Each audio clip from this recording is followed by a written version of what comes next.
the mission is to escort the division artillery in a range of this Iraqi division so we can start hammering them with artillery.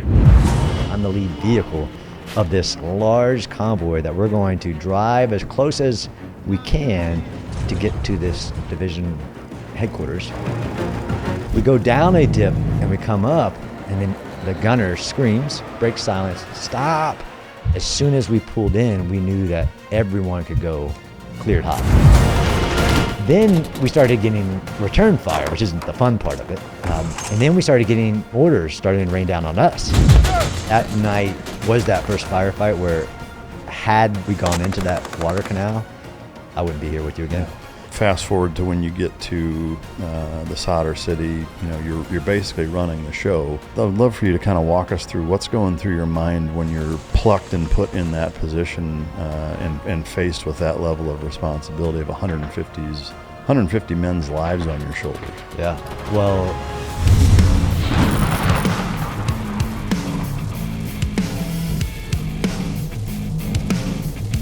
when hunting isn't about hunting at all.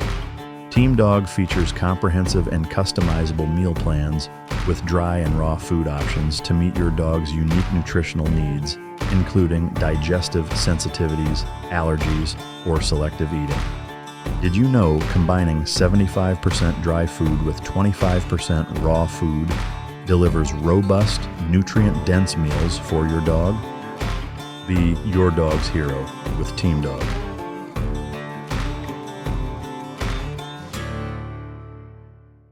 Ladies and gentlemen, as always, it's both an honor and a pleasure to welcome my next guest to the podcast. He spent more than 25 years in the Army serving with the 75th Ranger Regiment, 173rd Airborne, and 4th Infantry Division. He's the Executive Director of the Urban Warfare Institute and Chair of War Studies at the Madison Policy Forum. Widely recognized as, maybe wildly and widely recognized as the world's leading urban warfare expert, regularly featured military analyst on CNN, Fox, MSNBC, BBC, Sky News, and a variety of other media outlets, host of the Urban Warfare Project podcast, author of Understanding Urban Warfare, Connected Soldiers, Life, Leadership, and Social Connections in Modern War, and the mini manual for Urban Defender. It's got an upcoming book being released soon, 20 Times I Almost Died, Life Lessons from the Edge of Survival. Ladies and gentlemen, welcome to the stage, Major John Spencer. Mike, thanks for having me. Thanks for coming. The bio is about half the interview. The amount of stuff that you've done and accomplished and been a part of is pretty remarkable. And I just want to thank you for taking time out of your busy schedule to come all the way here and sit down and talk about something that both is shared in our backgrounds, but as well as, on such a forefront of a lot of Americans' minds and pretty geopolitically relevant to so many things going on in the world. So I appreciate you taking the time. Well, thank you, and thanks for reading that. And I'm sure we're going to have a wide variety of topics to discuss, and appreciate what you do. Oh, thank you very much. What's the last book that you've read? So I've heard you've asked other guests that I'm currently writing a book and traveling in and out of India about the 4-day war that happened between India and Pakistan. So I'm just consuming books or articles written about that. So one's Air War or Air Warriors by Vishnu Soon. Because I'm somewhat of an academic now, I'm just consuming books.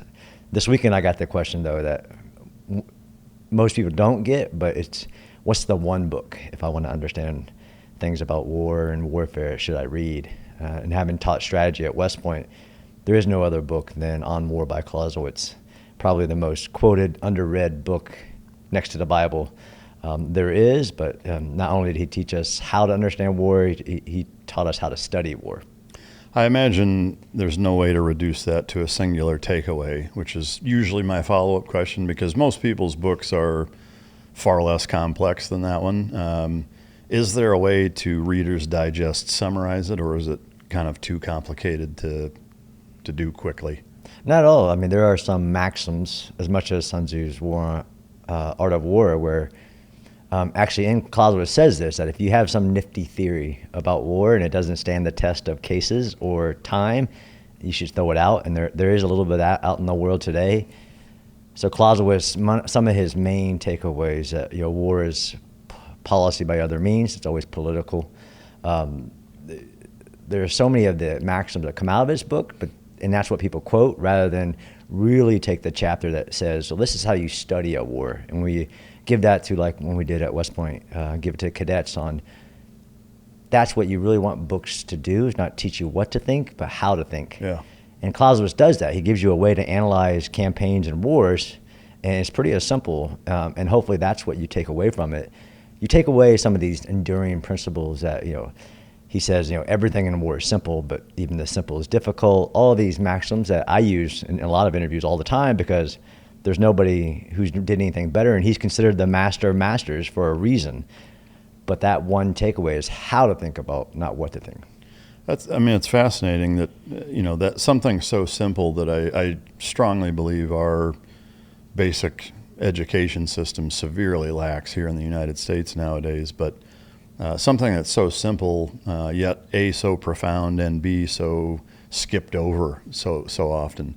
One of the things you mentioned is that if your theory doesn't stand the test of time, is there a modern warfare concept that comes to mind for you that has been popular or wildly recommended that should be thrown out, that's been overstated or largely ineffective recently? There are some recent ones, and I don't attack people, although you kind of measure your success by the number of enemies you have, and I have a lot of enemies. I don't attack people. I attack the veracity of their claims, especially once I became, which is really, I'm sure we'll talk about it, when I was kind of unplugged and forced to think. Because of the Iran war, there have been a lot of people with nifty predictions, which is really, and I wrote this article recently about what are the foundations of military science. It isn't guesswork. It rests on the foundations of military theory from Sun Tzu, Thucydides, Clausewitz, all of these guys. And if you haven't read those, then I'm not saying shut up, but especially if somebody is putting forth a theory that is nifty for the moment. And there is one, an evolution of air power. So air power theory isn't that old. There's an old French guy that kind of started it, and then it was pushed. Of course, Billy Mitchell had ideals, and there's a guy named John Warden who had ideals. And then there's been a new guy who said he would predict the escalation trap. So I believe that's one of the nifty things of the modern times that kind of tries to throw out everything else about understanding war and say, like, I can reduce this into, even in international relations, there's a thing called game theory, which pretty much stands the time of just when there's a contest between two individuals, you apply this theory called game theory. But there's this idea of escalation trap, that any use of military force will put you into this predictable escalation trap in modern era of what one side will do to the other. And this individual or this theory believes that they predicted what was going to happen in Iran.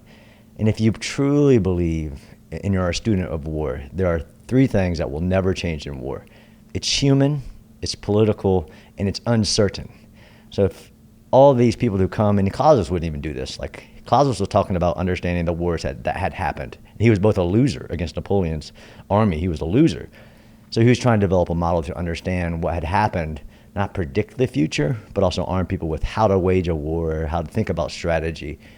This escalation trap theory falls apart even if you add in the context of the Iran war currently to say, like, well, what you predicted and how this was going to escalate isn't necessarily true, because you're leaving out all the context that would disprove your theory. And this is, to include myself, is when you put yourself out there, your stuff better stand the test of scrutiny as well. Yeah, that, and nobody's right every time.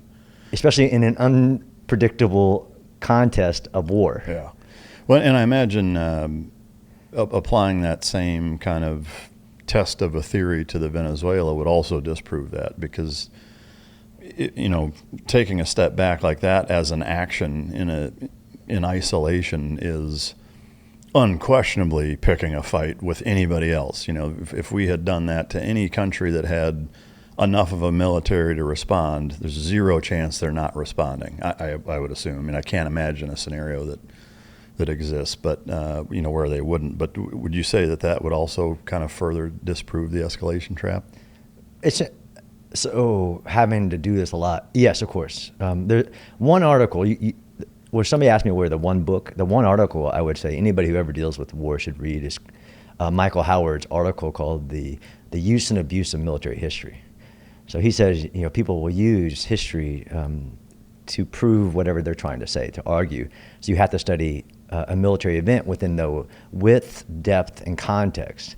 So Venezuela, you have to understand in the context of what's the strategic down to the tactical variables. And my first duty station was Panama, on the Panama Canal, right after we went in to get Noriega.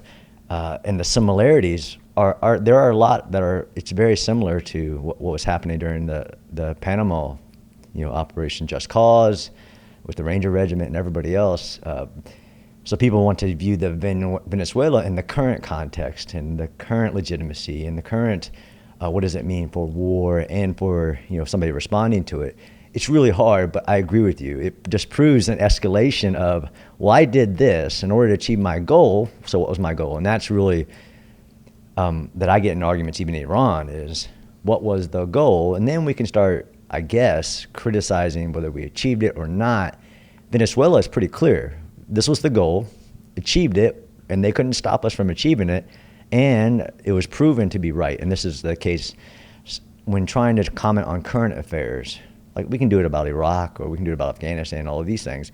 But when you're trying to comment on current affairs and trying to say, what is going to happen because of this action that was taken, I'm not listening as much. Yeah. We'll definitely come back to that, because I've got kind of a list of current event stuff, and I don't want to go too far down the rabbit hole of Iran and Venezuela, or we'll spend 2 hours talking about it. But do you have a favorite quote? I do. So my favorite quote is, "No man has stepped in the same river twice. Neither the man nor the river are the same." It's Herodotus. It's a Greek philosopher.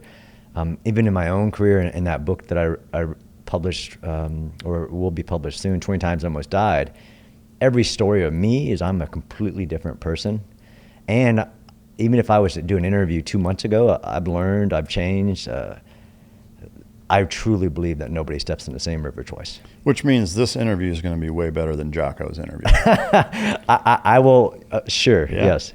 On that theory, it's going to be way better. I also think that that's probably why a lot of marriages fail, is that people change. Absolutely. Especially over decades. It's, if you get married at 19, like at 45, you're two totally, or you should and can or probably will be two totally different people. Yeah. On that, I have 3 kids.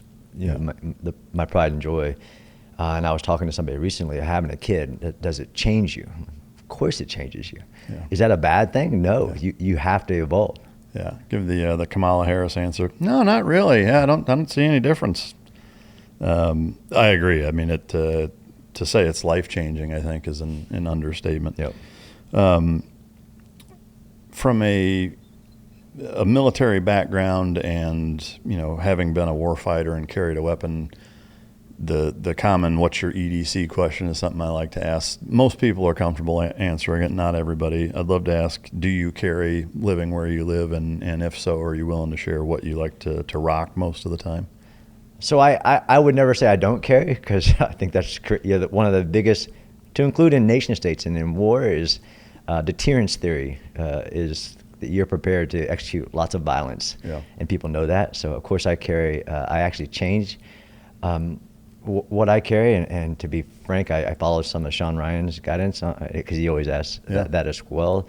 And I went down the SIG route, but I love Glocks. It makes it sometimes harder to carry, but a Glock 22 is my favorite because of the stopping power of it. Yeah. So if I have to go on I will not confirm or deny whether I carry. If I was to carry. If I was to be carrying, it would be my favorite, the Glock 22. Yeah, amen. What was your favorite thing to do growing up? So this is an interesting question, because of my background and growing up. I didn't play a single sport. I basically was in survival mode most of my life until I joined the military. So from a single mom working 3 jobs to raise 3 kids, I was in survival mode, go to school, come home, until I literally signed the papers at around 16, technically 17, and joined the Army. I loved going to my grandma's, and actually I would have to walk really far, which I attribute to some of my success in rucking when I joined the Army immediately, which made no sense because I had no sports background. Like, why was he so good at walking? Yeah. I think it's by going to my grandmother's, which was almost like a safe place. So I walk a couple of miles to go to my grandma's a lot. Yeah. And I think that translated into my military career. Yeah, I have no doubt. I mean, that's something where just like, even though I guess technically walking is a sport, it is in the Olympics, but it's such a predominant mode of travel, especially in the military, that, growing up, similar to starting a sport at 3, 4, or 5 years old, walking a lot and long distances growing up is a game changer, I have no doubt. Where did you grow up? Richmond, Indiana. Okay. So small, rural Indiana. Single mom, 3 jobs, two siblings, 3 siblings? 2 siblings, 2 sisters, older and younger. Were there any life-changing, impactful moments from your first memory until joining the military that either altered your mentality, perspective, or life generally speaking, other than the collective childhood experience, which it sounds like it did? But was there a singular moment that impacted you that way? I mean, I think being homeless at one point, not knowing I was homeless, being 3 kids stacked in a beat-up car, with a mom having nervous breakdowns, to include what would some people view as abuse, realizing, and I talk about this in some of my books I wrote, some of my success in the military isn't because of my physical capabilities, my mental capabilities, because I just didn't know how to quit. And I think that memory of my mother, despite not having any place for us to even sleep, not quitting was an option for her. And despite all her faults, that memory, as much as standing in line for government cheese, really stuck with me when I got into the military. It was like almost I had that option removed from me. So whether it was going to lead me to death, whether that was climbing Mount Yonah at Ranger School and hands and feet in snow, I just didn't know I didn't have that as an option because of those memories of my mother. She didn't have the option to quit. And I think that's a strong thing that translates out of my books is, if you remove that, you can achieve great things. Yeah. It is fascinating. Having done this for 8 years, I've had a number of guys with pretty remarkable backgrounds from a military career standpoint. And a lot of them have similar childhoods that way, where that learned, not even learned, I mean, it's a conditioned resilience piece is so baked into their hard wiring from, their first memories that it does kind of prepare them for anything and everything. The kind of strange duality or dichotomy to it is nobody would want that for their children. Right. Yet, like the more of that exists in most kids' childhoods, the more it tends to prepare them for real world life. And I think that's the tough thing about being a parent, is knowing how much kind of resilience you want to build into the kid's childhood, and how much stress and pressure and allowed failure, exists without it being mentally detrimental, but because going the other way is catastrophic too, as we see. So many kids are so sheltered and so soft that they're so woefully underprepared for real adult life that they just collapse once they move out of the house. Is that something that you think about a lot? 1,000 times. My kids are now 15, 13, and 10. Yeah.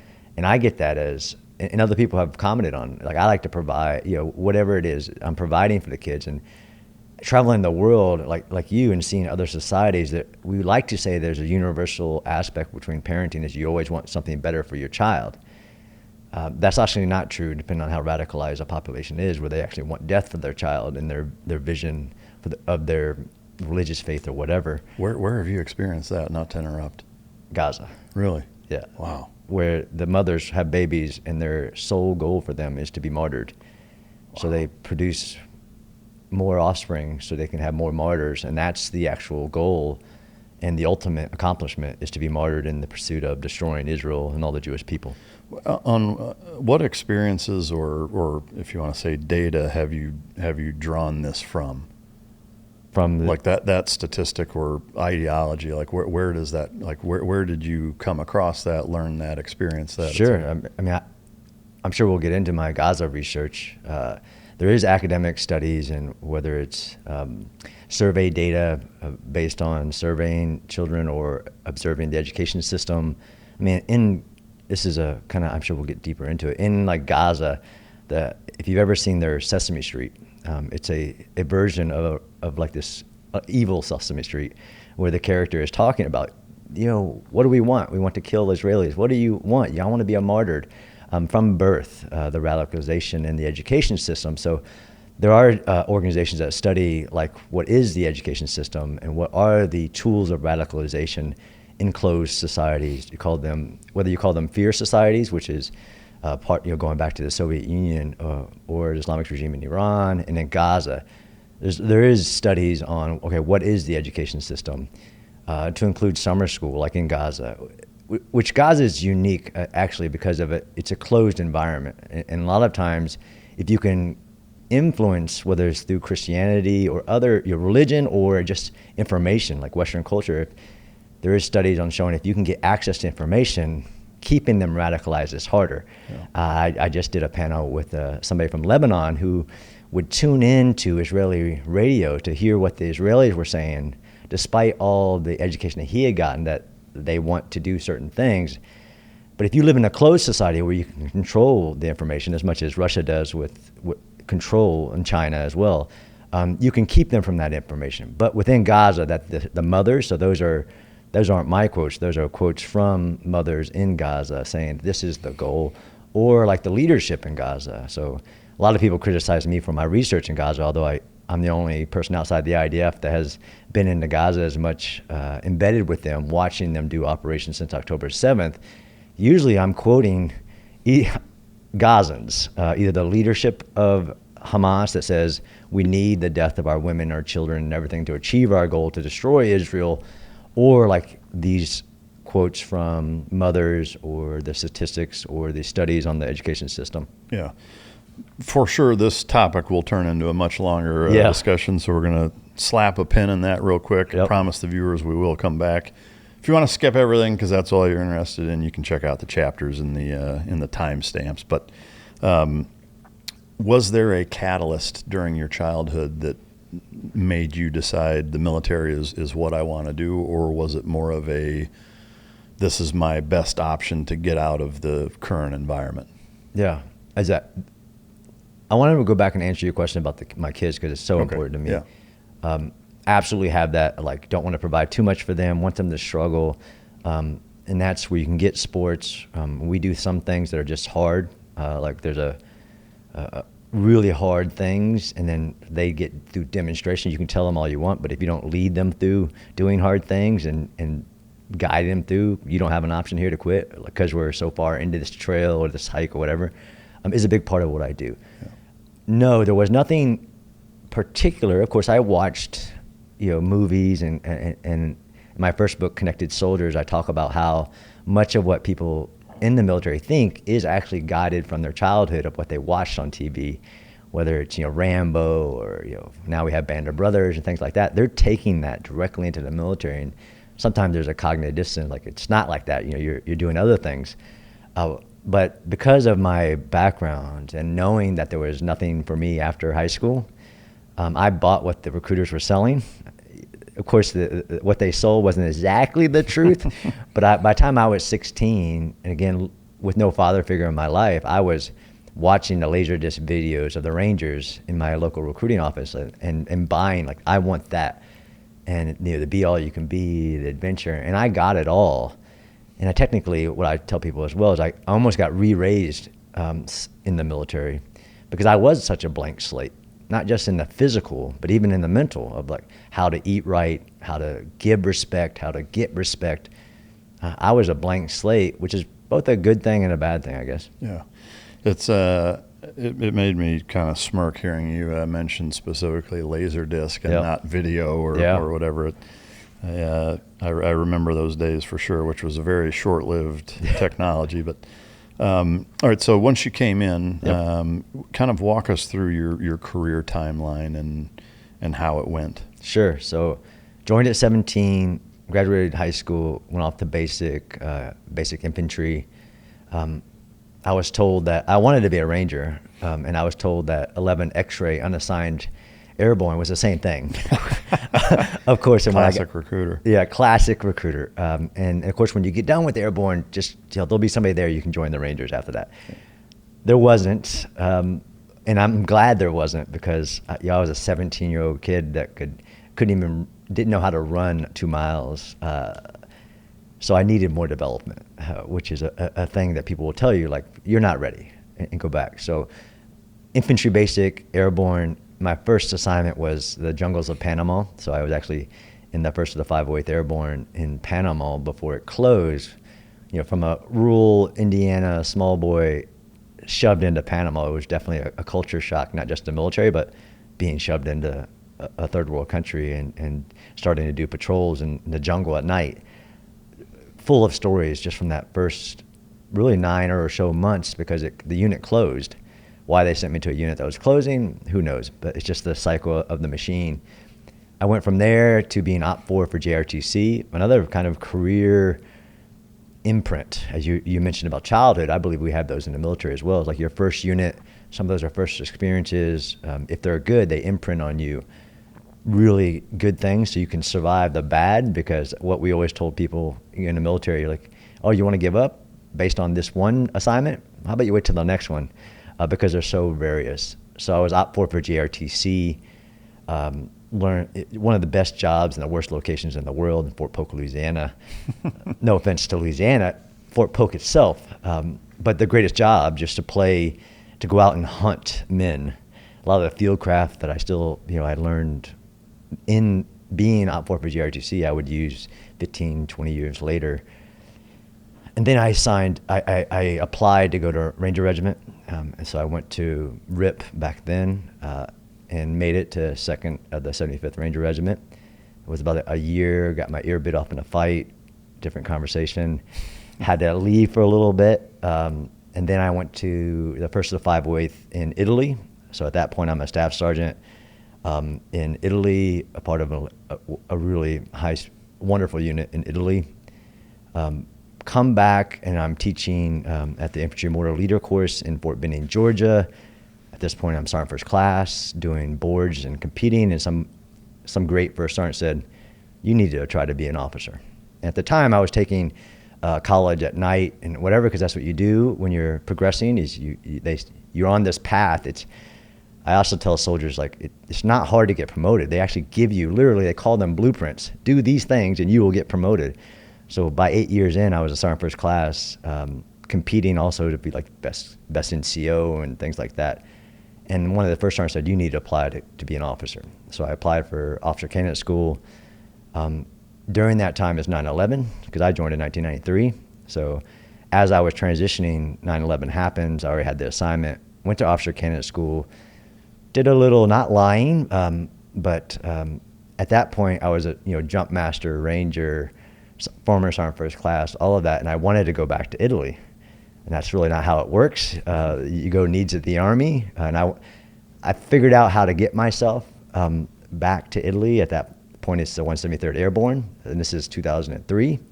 And I get on the ground now as a freshly minted second lieutenant, and they're basically the Iraq War is starting. So I jump into northern Iraq.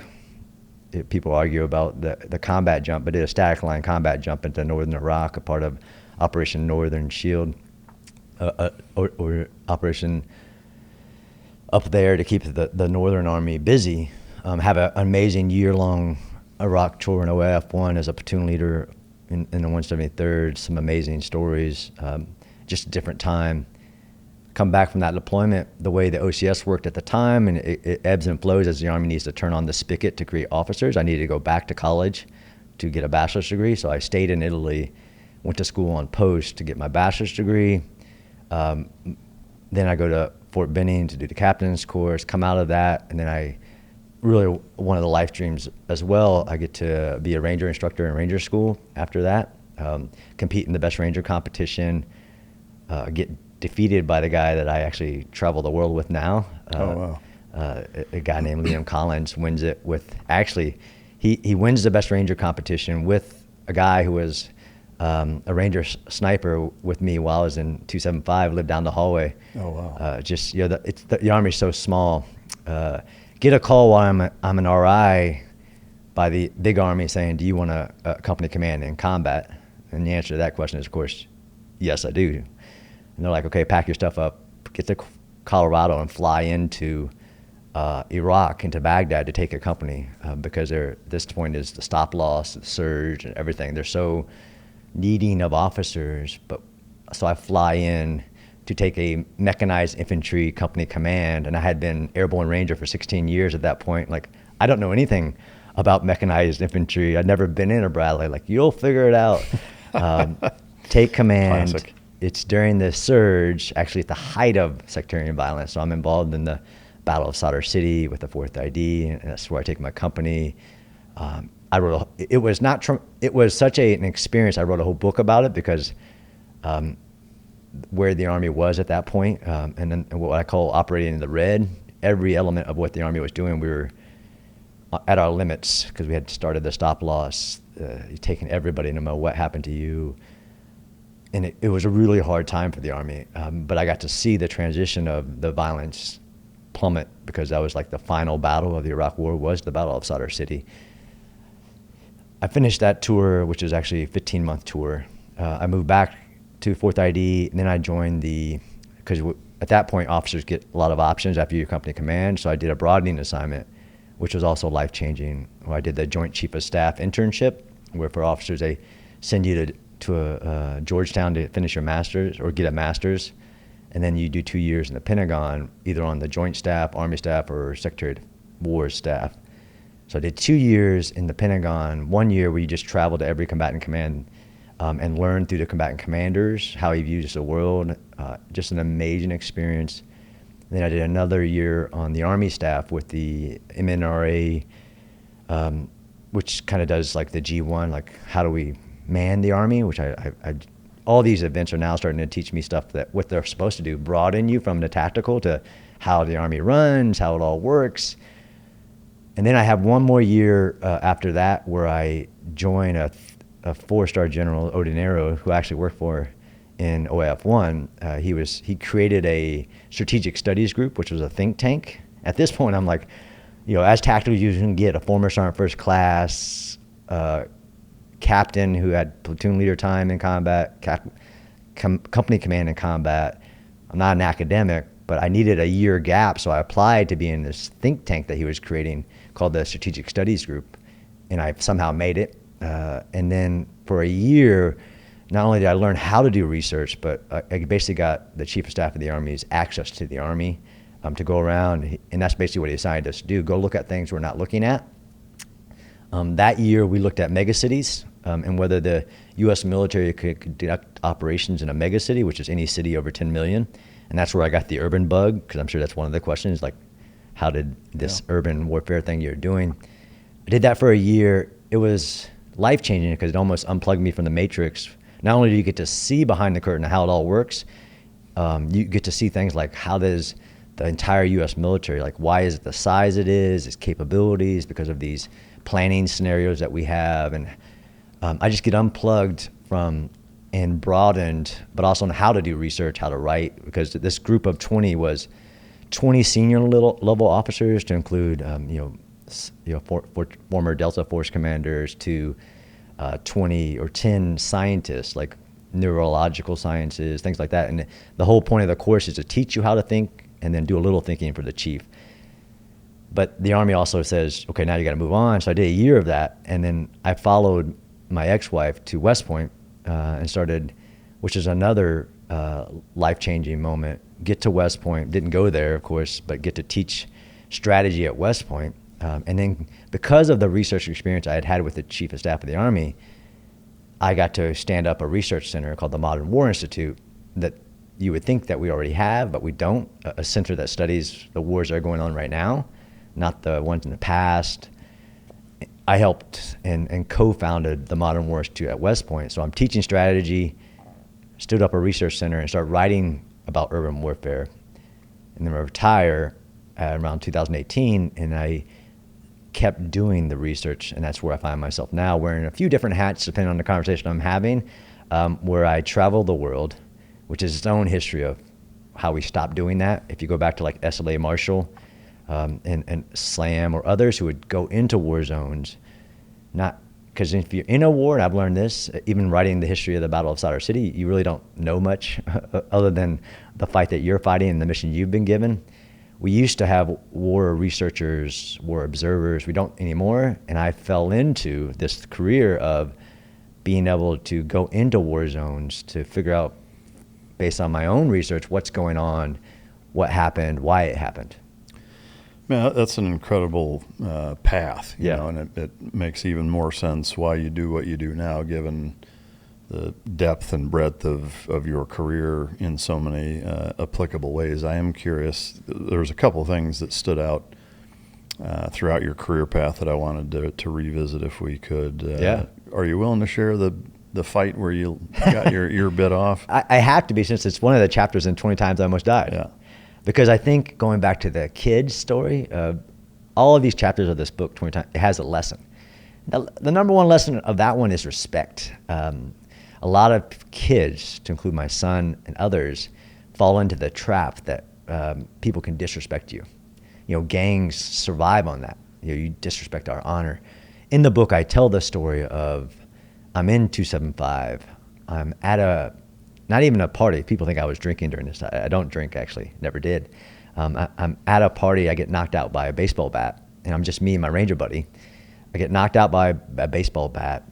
I just have a little nap. My buddy gets beat down pretty hard, and we were able to get in our vehicle and drive back to 275 at the time, Fort Lewis, Washington, get stitched up and go back to the barracks. And I'm sure you know, what would a platoon of Rangers think about one Ranger getting beat up by a bunch of civilians? They're like, well, we had to go back. Yeah.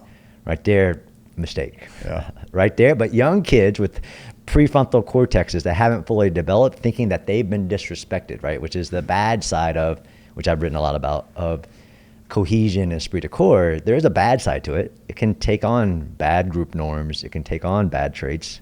And every group has actually had their own history, whether it's the SEAL community or others, like where these things can lead to bad as much as they are the power of the organization. It's cohesion, esprit de corps. So at the time, it was like, how dare they do that to us? So I consult the chain of command. Chain of command is actually behind it, and we drive back to the location. They were behind it? Wow. Yes, that's the hidden story. I don't put that in the book, but actually I talked, I'm a tabulous specialist at this point, which if you know the community, like I'm a nobody. It doesn't matter that I had actually prior service. That's actually a bad thing. And I consulted my squad leader. He's like, yeah, go get him. Now, later, that's a different conversation. This is just an amazing life lesson that I learned the really hard way, and that's why I wrote about it, because I don't want other people learning this. You can already tell by the story that we were being driven by somebody disrespected us, and then the lesson is nobody can disrespect you. Respect is earned. It isn't given. And if you go into any environment, whether you're in a high school or whatever, and you think he disrespected me, like he can't disrespect you. Your respect is yours. You earn it, and people give it to you. They can't disrespect you, and that's where a lot of people went wrong, and that's where I went wrong. Following it was a little bit of peer pressure and everything, but you can't let somebody disrespect you or their regiment or anything like that. Like, you attack one of us, you attack us all young man fallacies. So I take about 12 Rangers back to this location. At the time, back then it was like, very distinctive Rangers, because we had the high and tight that looked more like a Mohawk aspect. Go back to the location, enter the club. It wasn't a drinking club. It was just a club in Washington. And as soon as I enter, somebody came up to me and said, "You're looking for this individual?" Because I had gotten the name of the person who knocked me out. And I'm like, "Yep, he's down the street in the alley. Don't bring your friends, or we'll bring ours." And this is just kid stuff now. So we walked down this alley like Reservoir Dogs with like 12 Rangers, shoulder to shoulder, walking down this alley, and there was already a giant arena of civilians formed with one guy in the middle. What I actually tell people is that this is the point where people think that we're trained to fight, that every individual in the military is just this cold, hard, UFC fighter. That wasn't the case. I told you what my background was growing up. And then by this point, I'm 2.5 years into the military. Learning how to fight isn't one of the lessons that you get, although this is 1996. So at this point, now General Stanley McChrystal had already started the Army Combatives reforms. So if you don't know the story of the Army Combatives program, Lieutenant Colonel Stanley McChrystal, who was my battalion commander at the time, said, I don't like this bayonet training thing, flipping people thing we're doing. And he assigned a Staff Sergeant, Matt Larson, to go around the world and find other ways and rewrite the armies for the regiment specifically, hand-to-hand combat. One of the places he went was the Gracie Academy. So young Specialist John Spencer had been through about a couple months of jiu-jitsu training.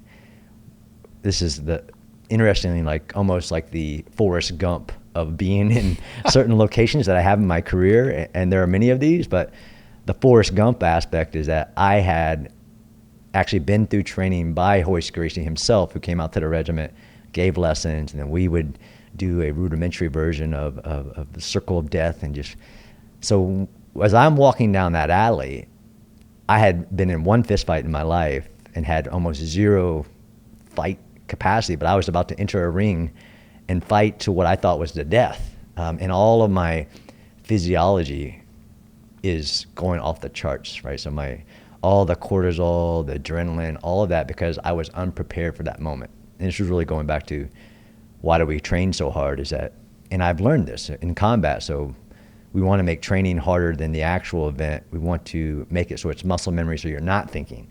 As I was walking down that street, I was definitely thinking many things about how I wasn't prepared to enter that ring, but I wasn't, of course, not going to enter that ring. So I'm off the charts with unpreparedness and all of what it does to your body. I enter the ring, the guy, I said, are you this person? He said, yes, and he just starts swinging. And at that point, I don't know how to box, I don't know how to do Muay Thai, I don't know any of that at the moment, but what I do know is how to close the distance and take somebody down. So I close the distance, take this guy down. We actually end up in the gully in waist deep water. And as I tell people this story, like, you're shitting me. This couldn't have happened. It happened in this darkly lit alley. I mount him. And one of the lessons that you learn early in combatives is if you mount somebody and you control their arms, don't have your face next to theirs. Because this guy had already, as I had basically manhandled him, started, because this isn't a training fight. This is a real fight where he's sticking his thumbs in my eyeballs and doing all kinds of things.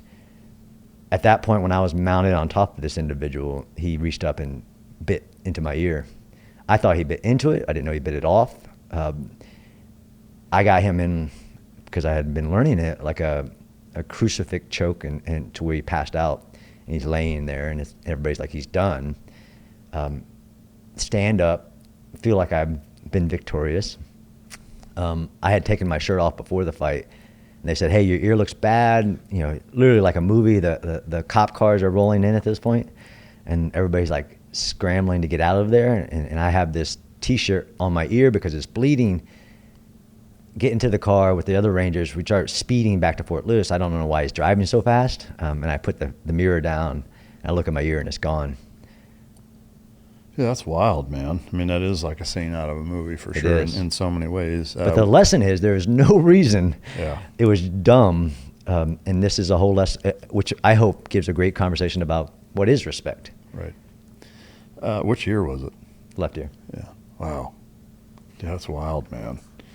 That's a hell of a story. Was it because of that you ended up having to leave? Yes, it was. Yeah. I mean, it seems so odd that the leadership signed off on it and then you got booted for doing it. Well, because the leadership, I'm not going to say what truly happened, but maybe if the leadership didn't go to you to say that they knew about it, or if it was at a level, it was a low level. This isn't like, the company commander authorized it, right? But that wasn't what the reason. I left, as you know, you can't be in regiment on a medical profile. You get your ear bit off, it ain't going to heal quickly. So I had getting your ear bit off by a human, as I learned, is the worst thing you could ever happen because of the bacteria and everything. So I'm like in a hospital for a long time, trying to get it to close, but also because of the potential for all the diseases that you can get from having a human bite of that caliber. They wanted to reconstruct my ear because at the time, which is a bit about that esprit de corps and everything as well, I joined the Army to be a Ranger. I wanted to be a Ranger. So of course I said, I don't want that surgery. I had to get back to my unit. I had to get back to being a Ranger, go to Ranger school. So I denied it, but because of the severity of it, I was going to be on a medical profile for like 6 months and not be able to wear a helmet. That's the release for standards, not because of what I had done. Wow. Although that was a part of the conversation. They said it was truly, but I believe things happen for a reason. And I went to Ranger School about 6 or 7 months later, go straight through, come back, get a choice assignment to Italy. Although I wanted to be a Ranger, and I do consider myself having served in a regiment, been a Ranger instructor, all these things that I got that goal, I wouldn't be sitting here with you had that moment not happened. Right. Running a business means opportunity is always on the line. An unanswered call, a missed text, a follow-up that falls through the cracks, not just a missed lead, that's money you already spent to get that person in the door walking right out of it. That's why today's episode is brought to you by Quo, spelled Quo, the business phone system built so you never miss a call. Quo keeps all your calls, texts, and voicemails in one place. Anybody on your team can pick up a conversation, see the full history, and respond fast. There's no dropped balls. Their built-in AI agent handles after-hour calls, answers questions, and even books appointments. So you're covered even when your team is offline. It's rated #1 on G2, trusted by over 90,000 businesses, and it sets up in minutes on any device. Keep your existing number, add teammates as you grow. There's no IT headaches, no hassle. Money's on the line. Always say hello with Quo. Try Quo for free, plus get 20% off your first 6 months when you go to quo.com/micdrop. That's quo.com/micdrop. Yeah, it is interesting how stuff like that happens where at the time it seems like it's a devastating pivot. But I actually thought my life was over. Yeah. I mean, I went into like severe depression once they told me that you need to go away and get healed and come back. But as you know, and I write this in a book, I went from, in 275, I went to the 25th IOD, which is on the other side of the Ranger Regiment fence. So if somebody who thinks that you just took his identity, which I write a lot about, I've had many identities. At the time, I thought somebody was taking my identity. And I was going really depressed about it because you had taken what I viewed as my only goal in life was to be a Ranger. That, of course, in hindsight, that sounds ridiculous. But when they stick you on the other side of the fence and you literally get to see your former company, squad, and everything on the other side of that fence as you just got cast out. Doing Ranger stuff. And So the same thing exists, in the SEAL pipeline where the guys that quit or don't make it, they end up on the other side of the base watching. Ugh. Same kind of thing. I can't even imagine. I'm glad I never had to experience that, but I can for sure picture it. Fast forward to the deployment in northern Iraq where you jumped in. Are there any missions, operations, experiences in that window that you feel like are worth sharing? There are a lot, actually.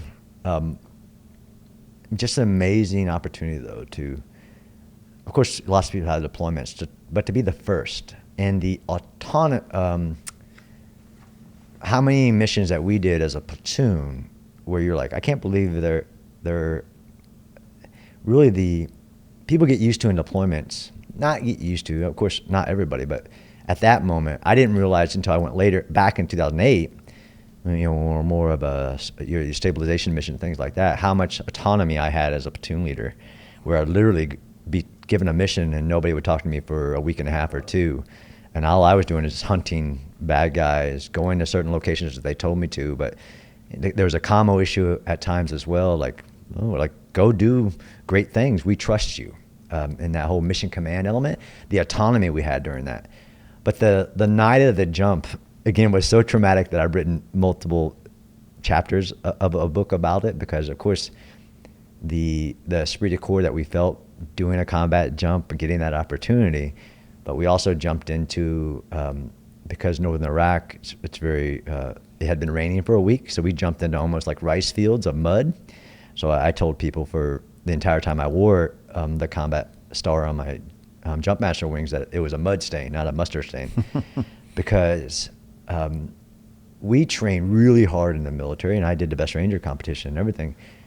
Some people understand that, but it never gets truly tested. Jumping into northern Iraq with over 100 pounds, and they weighed everybody into knee-deep mud at times. It was the hardest physical event I've ever done in my life.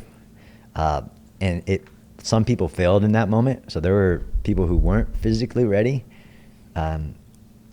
So I got this moment in time where I was pushed to my 100%, to the point where I thought I was going to fail as a platoon leader because I couldn't even get to the assembly area. I didn't know that 999 other people were having some similar experiences. Not all of them. Some of them like got on the airfield and walked, which you weren't supposed to do. Similar experiences. Some stopped, some quit. But I've never, even in doing the best ranger competition, which was a great honor just to do it with other people, I've never been physically tested as much as that night. Falling down in that mud and trying to get back up with 100 plus pounds on your back. I made it eventually, which is its own story. Of course, I made it, and there were a few other people there yet because everybody was struggling to get there because no offense to the special operations community, but that was something that could have been in the mission brief, is that there's a lot of mud here. So we got like the weather's brief, but we didn't get like the impact of that weather on you is that you're going to have a nice and soft landing, but you're going to have a lot of trouble getting to where you're trying to get to, blocking positions where we're trying to go to.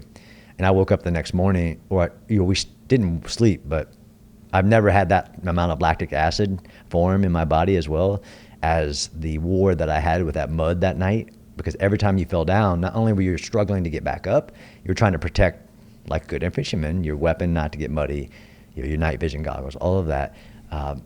I've never had so much lactic acid in my body from like my fingers to my forearms because of that night. But it also gave me a moment to impose on other people as well. I was like, why do we train so hard physically?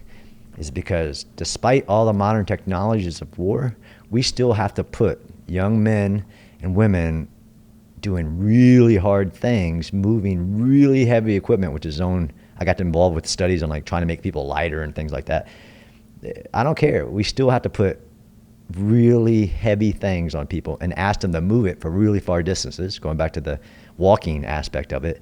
And despite all of our modern technologies, and I do war research all around the world, to include like in Nagorno-Karabakh, where these special forces, really like Rangers, walk with 80 pounds on their back for like 40 kilometers to get to the objective.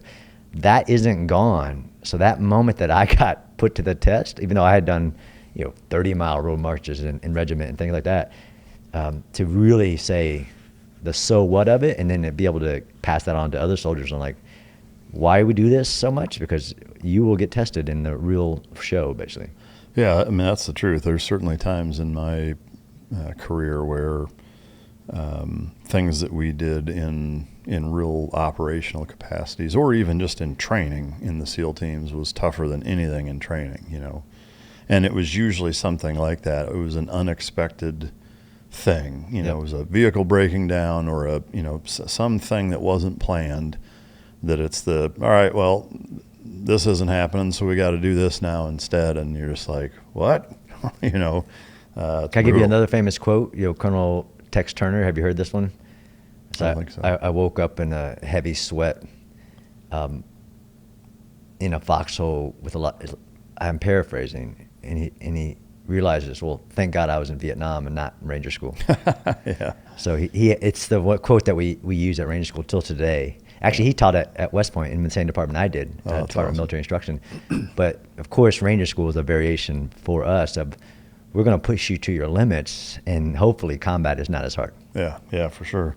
In that deployment, did you get into any heavy gunfights in that? I did. Is there an instance you could share that is? There is one that I included in the book because it kind of involves somebody that, if I try to make this guy, which is in writing, you try to, what Stephen King says, you never write in detail somebody's face because you want the person reading it to imagine the killer's face or something like that, which is great. Stephen King's book on writing. But there's a guy I met on this night that reminds, if I put his face, it's your face. One of our first missions after we hit the ground, go through all like pulling tractors because we heavy dropped our vehicles, all of that, get all of our stuff back and get ourselves back into a formation basically.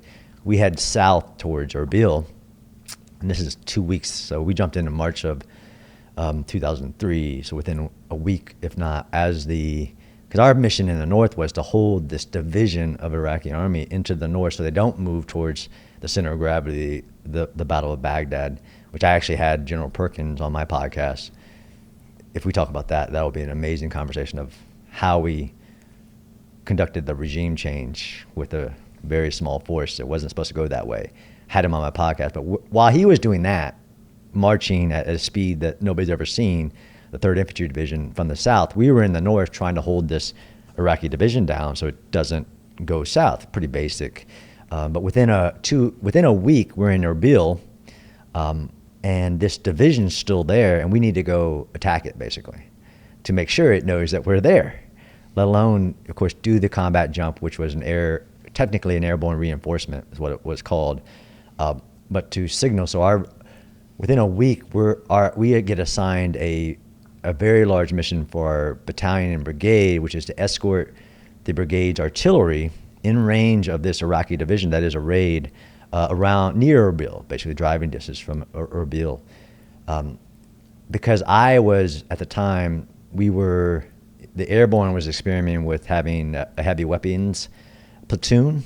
So my platoon had the only vehicles, and we had Mark 19s, 50 cals, and 240s mounted on pickup trucks, basically Humvees, open skin Humvees, which later becomes the hillbilly armor dealing with the IEDs and everything. But at the time, we literally had open Humvees. I had an M98, which is actually an up-armored Humvee, which actually, the worst event I have an entire tours, actually, I get in a car wreck where an Iraqi car T-boned us like 60 miles per hour, and luckily I was in this up-armored Humvee where I would be dead. Yeah. That's one of the times I almost died as well. But so I have the vehicles, basically. Everybody else is dismounted, which is really a challenge with airborne infantry, is that, yes, you can put very high-speed individuals anywhere in the world, but then they're kind of there. And you can ask them to walk a lot.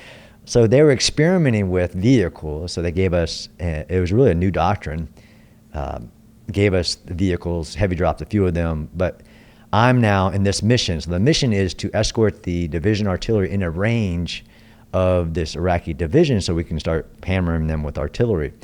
We are the lead battalion, lead company, I'm the lead platoon, I'm the lead vehicle of this large convoy that we're going to drive as close as we can to get to this division headquarters, basically, and it's arrayed across like the mountaintops, if you know how they're arrayed, so that we can secure the artillery to fire into them. It's an amazing mission. It's such an honor to get it. How it goes, it's almost comical, as Clausewitz said, faced with the friction. We call it Murphy's Law. He called it friction back then. We're all blacked out. I'm the lead vehicle because of this mission. The mission is for us to be the front guard and basically drive up to the door of the enemy, and then get online and engage the enemy so that we drop the artillery behind us, and we're just basically bringing havoc onto this unit to kill as many of them and to make sure they know that this 173rd is there. So I'm leading the convoy. So I'm navigating this. And if you're navigating the front of a convoy and you have 2 battalions behind you and an artillery element, there's a lot of responsibility for that. We're all blacked out. At one point, we're getting close to this 4-way intersection, which is what we're going to deploy. In one of my books, Connected Soldiers, actually in 20 Times I Almost Died as well, I tell the story because it's frustrating, but I think other guests have said, if you get assigned a mission, you do it. One of the missions was also, we're going to get up to this forward position, get online, engage the enemy, but we also needed to carry signs with us that say, stop, turn around, in concertina wire. So somebody at higher headquarters had given us the mission. It's almost like the Saving Private Ryan, Tom Hanks moment where people tell you to do stuff like that's why would you tell me to do it? And you go visit the headquarters and you understand why. Yeah. So I had to carry signs that say stop, turn around, and wire on the front of my vehicle that they wanted me to deploy in a firefight. Wow. And I end up, we get online, I'm the center vehicle on this road with all my vehicles engaging enemy forces, and I just throw the signs and the wire out into the ground to check the block, because I wasn't going to ask my soldiers to do it, so I did it in the middle of a firefight to throw this stuff out. But we're driving to the location, and we know that there's going to be a special operations individual on the side of the road that is kind of our guy who's had eyes on for a while of this unit. I get up to the guy, Mike, he looks like you, to be honest. Really? In the middle of the night. He comes up to me, goes, keep driving, you'll go over a bridge, and then you'll be at your four-way intersection, which is, all the names and all that stuff. This is a special operations guy? Yeah. That's funny. Do you know what unit? No. No. How far was that from Tikrit at the time? I mean, Erbil is, it's in the north. Okay, so you were still in Erbil. Okay, Yeah, I was still in Erbil. Because I was in Tikrit at that same time. Nice. With Madison the first. I don't think it was you, but it wasn't. It was dark, and it's the cool guy moment when literally you pull up. There's the kind of the regular Army guy, and you roll the window down, and he's this bearded individual standing next to you. I mean, if you think I look like a cool guy, I'll take it. But that's awesome. So he tells us. So I passed that back. We've made link up. We're advancing. The artillery's already dropped, hasn't started firing yet. And now we're going to advance and like I said, get online and be this forward element so that no enemy can come and interrupt what we're doing with the artillery firing over our heads. And he had said that we would go over a bridge. So we're driving in it's low illumination, which is great, but it also sucks because if you have really bad old 2003 night vision goggles, you're not seeing that well. So we're literally all three of us, my driver, me, and the gunner, got our night vision on, trying to see as we're leading this longer convoy. We go down a dip and we come up, and then the gunner screams, breaks silence, stop. Our tires were in water, basically. Oh, wow. Because we thought we were going over the bridge that cool guy had told us that we were going to go over, but we had actually taken a off, and we were going up over a water, whatever, the thing the bridge was going over, the water canal. We had just climbed the water canal, and our tip of our tires were cresting the top of it. Wow. And the gunner had yelled, stop, which became another leader moment challenge. And Jocko had some comments about this, what are you going to do, PL moment. So now I'm stuck on it. If we would have fell into that water, game over. Game over. And death to us, and hopefully nobody would have followed us.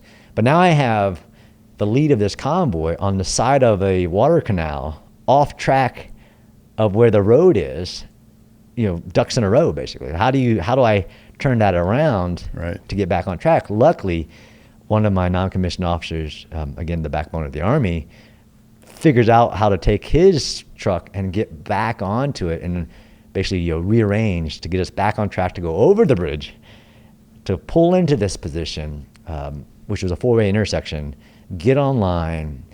And I've never seen anything like it. We do CalFXs in the infantry, right, where company live fires, things like that. It's really interesting and cool, but just never did it until this moment and full out, where as soon as we pulled in, we knew that everyone could go cleared hot. So the Mark 19s being called in by special people and forward people on directing 2,000, so at the tip of the Mark 19's range, getting confirmed kills with the Mark 19s, 50 cals opening up. Everybody's online. Like Apocalypse Now, just it's amazing. Laying waste. It was beautiful. And I'm on the phone listening to it. And of course I gotta drop, because I'm the middle vehicle. So my 50 cal gunner is engaging enemy bunkers, basically. That's how close we got to them. Wow. Within 300 meters but we're in this four-way intersection, and I have to, in the middle of this, put the radio down, cut off the concertina wire and the signs, and go throw them in front of my vehicle. So I checked the block, because I guess they thought that a civilian would come down the street. Actually, there was a truck that started coming down as we were engaging. And I've never seen this in my life. And if I tell it, again, you might not believe me, but we have 6mm mortars, of course, in an infantry company. The mortars are able to direct lay. So there's an Army deuce and a half basically heading towards us, which I think is great. Like, I'm going to engage this with my 50 cal because I'm the one in the middle of it. He gets a direct hit. So all we see is a white flash. He gets a direct hit of the 6mm mortar on this vehicle. It's a lucky shot. Yeah. Then we started getting return fire, which isn't the fun part of it. And then we started getting, which is, I write in the book about the Sergeant Major, I don't even remember his name, coming up with like this, how's it going? And it's going great. But then there's mortars starting to rain down on us. Because as a former mortarman,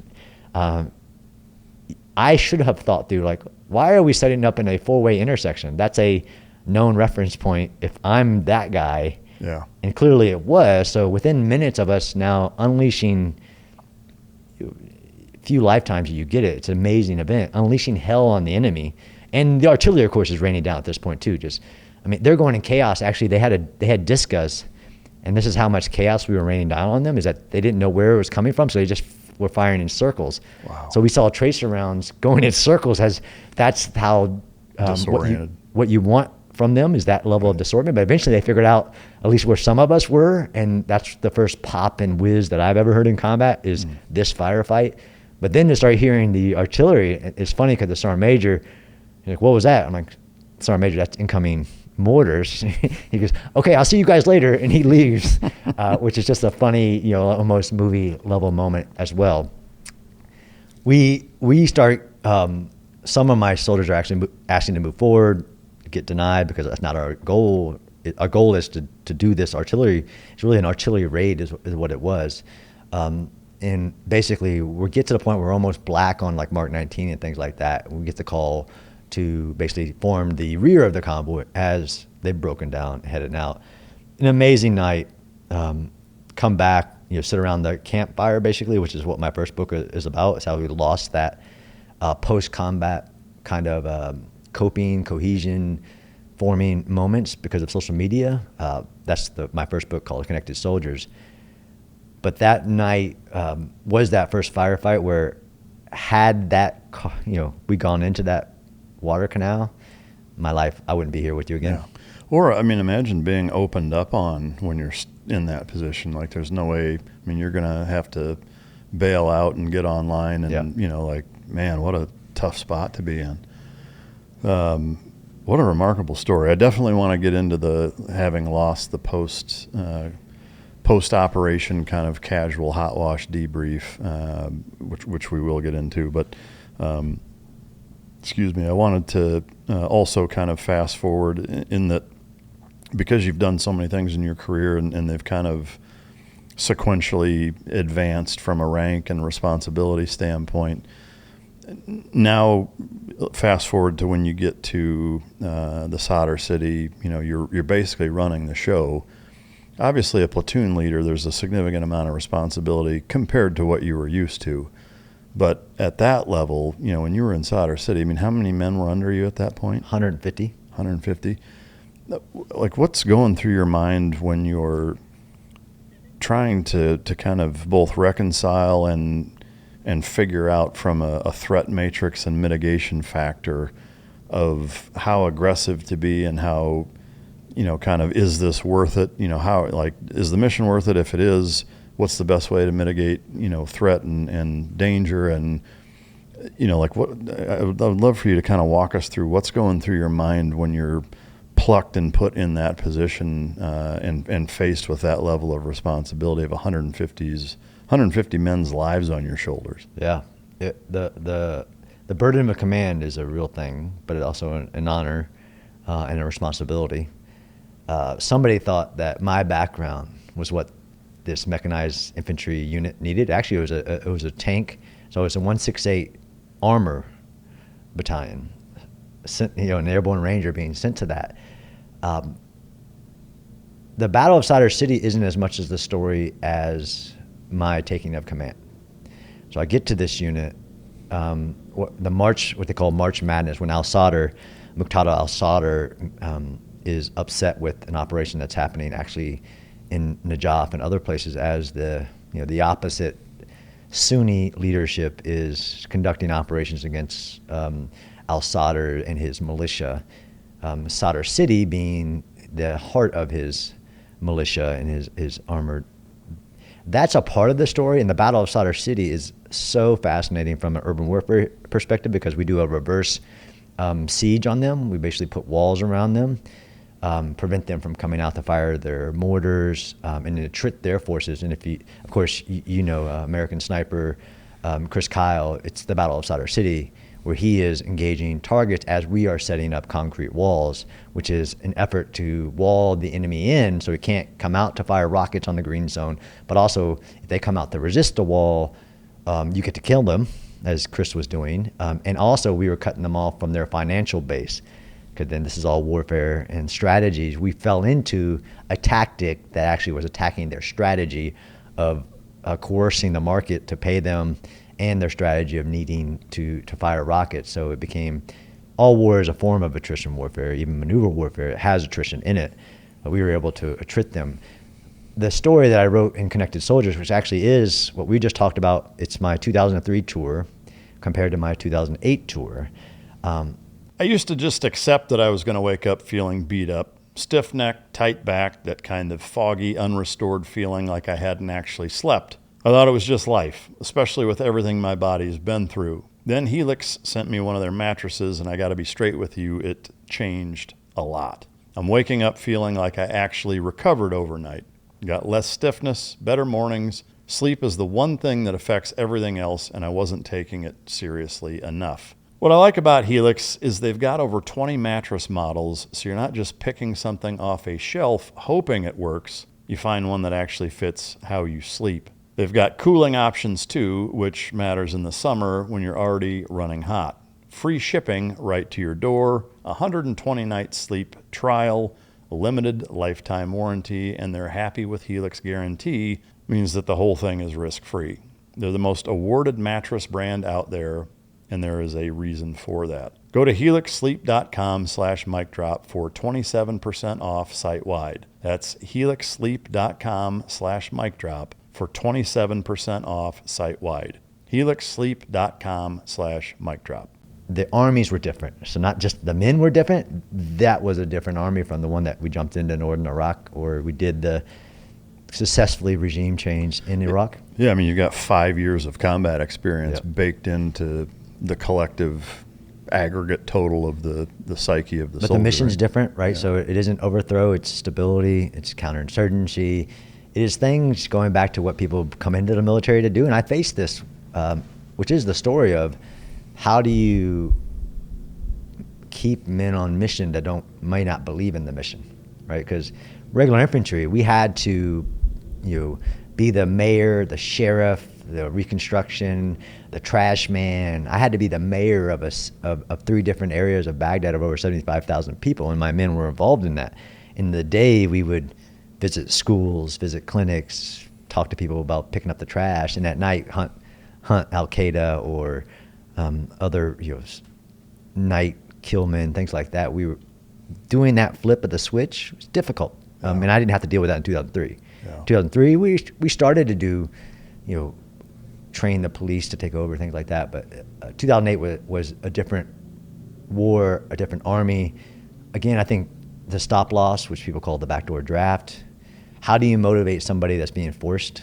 Going back to like Vietnam, although we learned in Vietnam the impact of individual replacements on unit cohesion and motivation. So we started doing unit rotations. But the backdoor draft of stop loss is telling somebody, look, I know you served your time, you did a deployment, but you're going to stay until we say you're able to leave.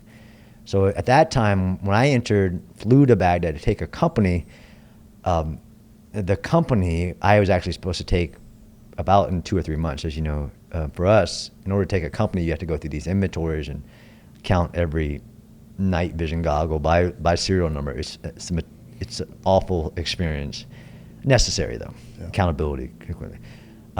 I was doing that with the company that I was about to take company with, but as soon as I took it, my 16 years, I think at that point, told me there was something very wrong going on in this unit. And there were a lot of indications of a lack of discipline, a lack of cohesion, like all the things that are there's a really good book about the actual the British that explains what makes up a combat unit and combat effectiveness. You have individual motivations and all of these motivations, and you have the discipline system, the tactical system. Of course, the glue in that is cohesion. Historically, any studies ever been done why soldiers fight is for the people to the left and right of them. As I was assessing this unit, which is change of command, inventories is a great chance for it. It was the same when I was a platoon leader, to get an assessment of the unit you're about to take, because you're interacting with every individual soldier when you're having to count their stuff. And I was getting all these bad indicators that there's something deeply wrong. Over 50% of them were stop loss that didn't help. Many of them saying out loud, I don't want to be here. What are you going to do to me? Are you going to send me to Iraq? That aspect of it. But there is an event, as there is in history, at the time, a special type of weapon, which actually has reinvented itself in my work, right? We were on an outpost outside of Sadr City, within range of it, about 800 meters outside of Sadr City, what they call third base, because we had a balloon.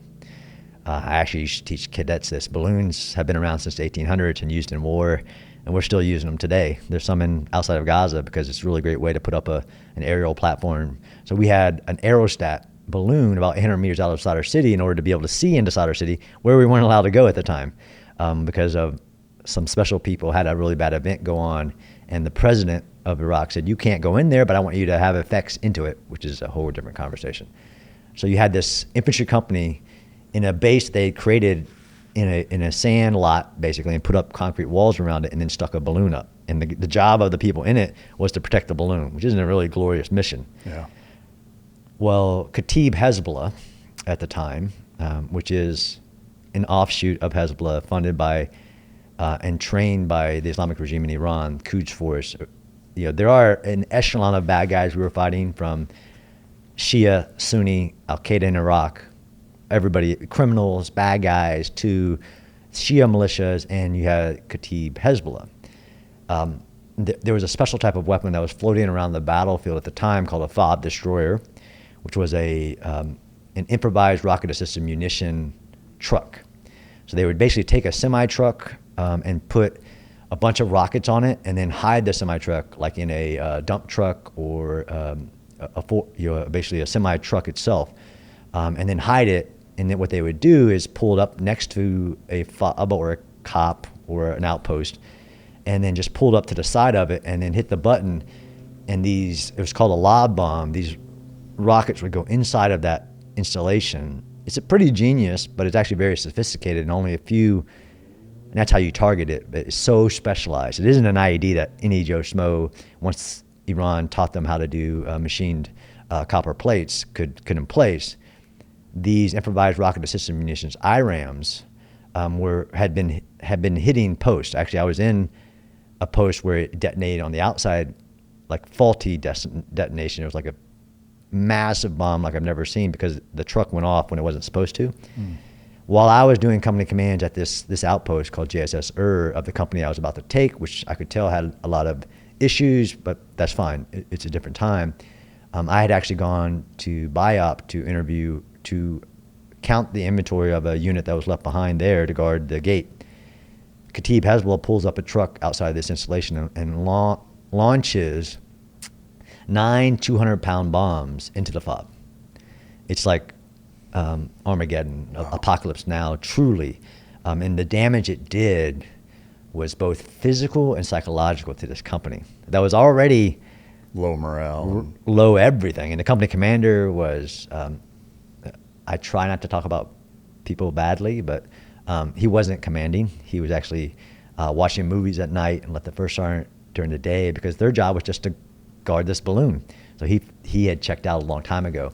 And actually never, even when I was there counting stuff, he never came to see me. 9 of these 200-pound bombs detonate. But Mike, right before that had happened, also when I had left, 2 soldiers who had been huffing canned air at this combat outpost in one of the contained units' chews had gotten high sniffing canned air, and were playing a game with a 9mm where if you depress the 9mm, you pull the trigger, it doesn't go off. They were playing it with a loaded weapon. So the soldier put it up to the guy's neck. Because at first they were doing it into their chest, and he put it up to their neck, and it wasn't depressed enough, and he shot around through the guy's neck. That happened. Did it kill him? Quadriplegic. Man. But so that happens, and you imagine what that trauma does to the company. 8 hours later, Khatib Hezbollah pulls up a semi-truck and destroys the whole installation. And so this is as you're taking over? As I'm taking over. I mean, as I'm taking over a unit that I had built a list of, okay, when I take him, I need to do these things. And this is really where I tell people it was pattern recognition. Like, because I had been a non-commissioned officer, I knew that non-commissioned officers didn't allow soldiers to talk to them like that. I knew what, sometimes as a platoon leader, like I got called Sergeant Spencer because as a platoon leader, I know what an NCO is supposed to be doing, and a normal platoon leader might, whether that was an advantage or a disadvantage, depends on who you talk to. I knew as I was doing these inventories that some of the things that were happening, like that's not the way this works, just based on pattern recognition. Like I've been in the military at that point a long time, so I had great ideals, but never in my life could you imagine the trauma, right? So cohesion is also a counterbalance to trauma, right? So you can deal with trauma. So they had this trauma of one of their soldiers getting shot in the neck and dealing with that. One of the guys who actually did that, I won't name names, but he believes that event saved lives. Because of that event, of course, the first sergeant, I won't say anything bad about him, ordered that you couldn't walk around that small outpost unless you were in full battle rattle. Helmet, Kevlar, everything.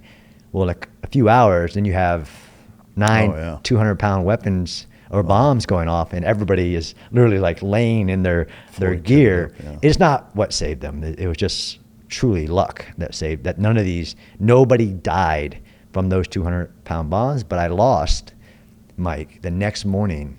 I lost a sergeant first class, 2 E6s, an E5, and about 3 E4s who all said, I can't do this anymore. Wow. And one of the guys, one of the sergeant first classes who rightfully went back, lost all of his teeth because the concussion of these bombs going off had fractured the entire jawline, both top and bottom. He lost all of his teeth. It's brutal. So that I'm somewhere else when this is happening to the company I'm about to take. I get a call. Actually, I get a text going, you might want to call back. And I call back, and they say, we're coming to get you. I get taken to the battalion. The battalion says, fix it. That's the command I get. Fix it. And I get dropped off at that base that had just got blown up. All the power's gone. I mean, it just smells like burnt diesel. And that's how I take command in the middle of the night after it's been destroyed. Fix it. That's about as clear-cut of an example as getting handed a shit sandwich as exists from everything I've ever heard from an interview I've done. Man, so obviously your work is cut out for you. What was your approach, and how did you end up getting it back kind of on its feet and having a successful battle of Sadr City ultimately? Yeah. So actually, bottom line up front, that company, our company, becomes the most effective, most asked for company in a matter of 6 months. Wow. There are a lot of things that happen for that reason, but we actually get, we capture HVT number 2 for the division about 7-8 months later. That's remarkable. It's a remarkable, bottom line up front. In the book, I describe what I did, although not only, so at that point, it's the first thing I do, basically, as soon as I get on the ground, because this is all, in these stories are just leadership stories. The only people that had talked to this company before my arrival between being blown up were really angered people blaming them for what had happened to them. Mm-hmm. So the battalion commander and others come to them and say, this is your fault. You guys are shitbags. You know, that's not really the way I did it. That's not how I did it. So I called all the non-commissioned officers together and said, this is day 0. There is black and white, right and wrong. And like there's this whole list, right? Really, which gets into what leadership is prioritizing what matters to you, show me what you spend your time on. Is that I had to reinvent this wheel really build the plane in flight. So I called them all together and said, look, I will not judge you for anything that's happened up to this point. This is day 0, black and white. You know right and wrong, all of you do. You know what discipline is. You know that you follow orders, what you're given, and that's where we start. I actually make their lives a little harder by readdressing the security of the place, because that's number one, is security, right? Yeah. How did you let a truck blow you up? So we had to do a bunch of changes to the actual, which I just applied, like literally like ranger school, sector stakes, and all, like. So I started applying, which is, you're being judged, so they're always watching. Leadership aspect of it is I had to earn their respect. I earned their respect by living with them and making these changes with them. Really so that's what I do. I actually put them in the towers and redesign and put more people on security than anybody else. Send them out on patrols with like all these basic things that they hadn't forgotten. It's not like they'd known, like nobody goes outside the wire without a task and purpose, like all these things. And of course everybody's like, this is refreshing. The ideal that people don't want things that are hard is actually not true in combat, and that's what we were demonstrating.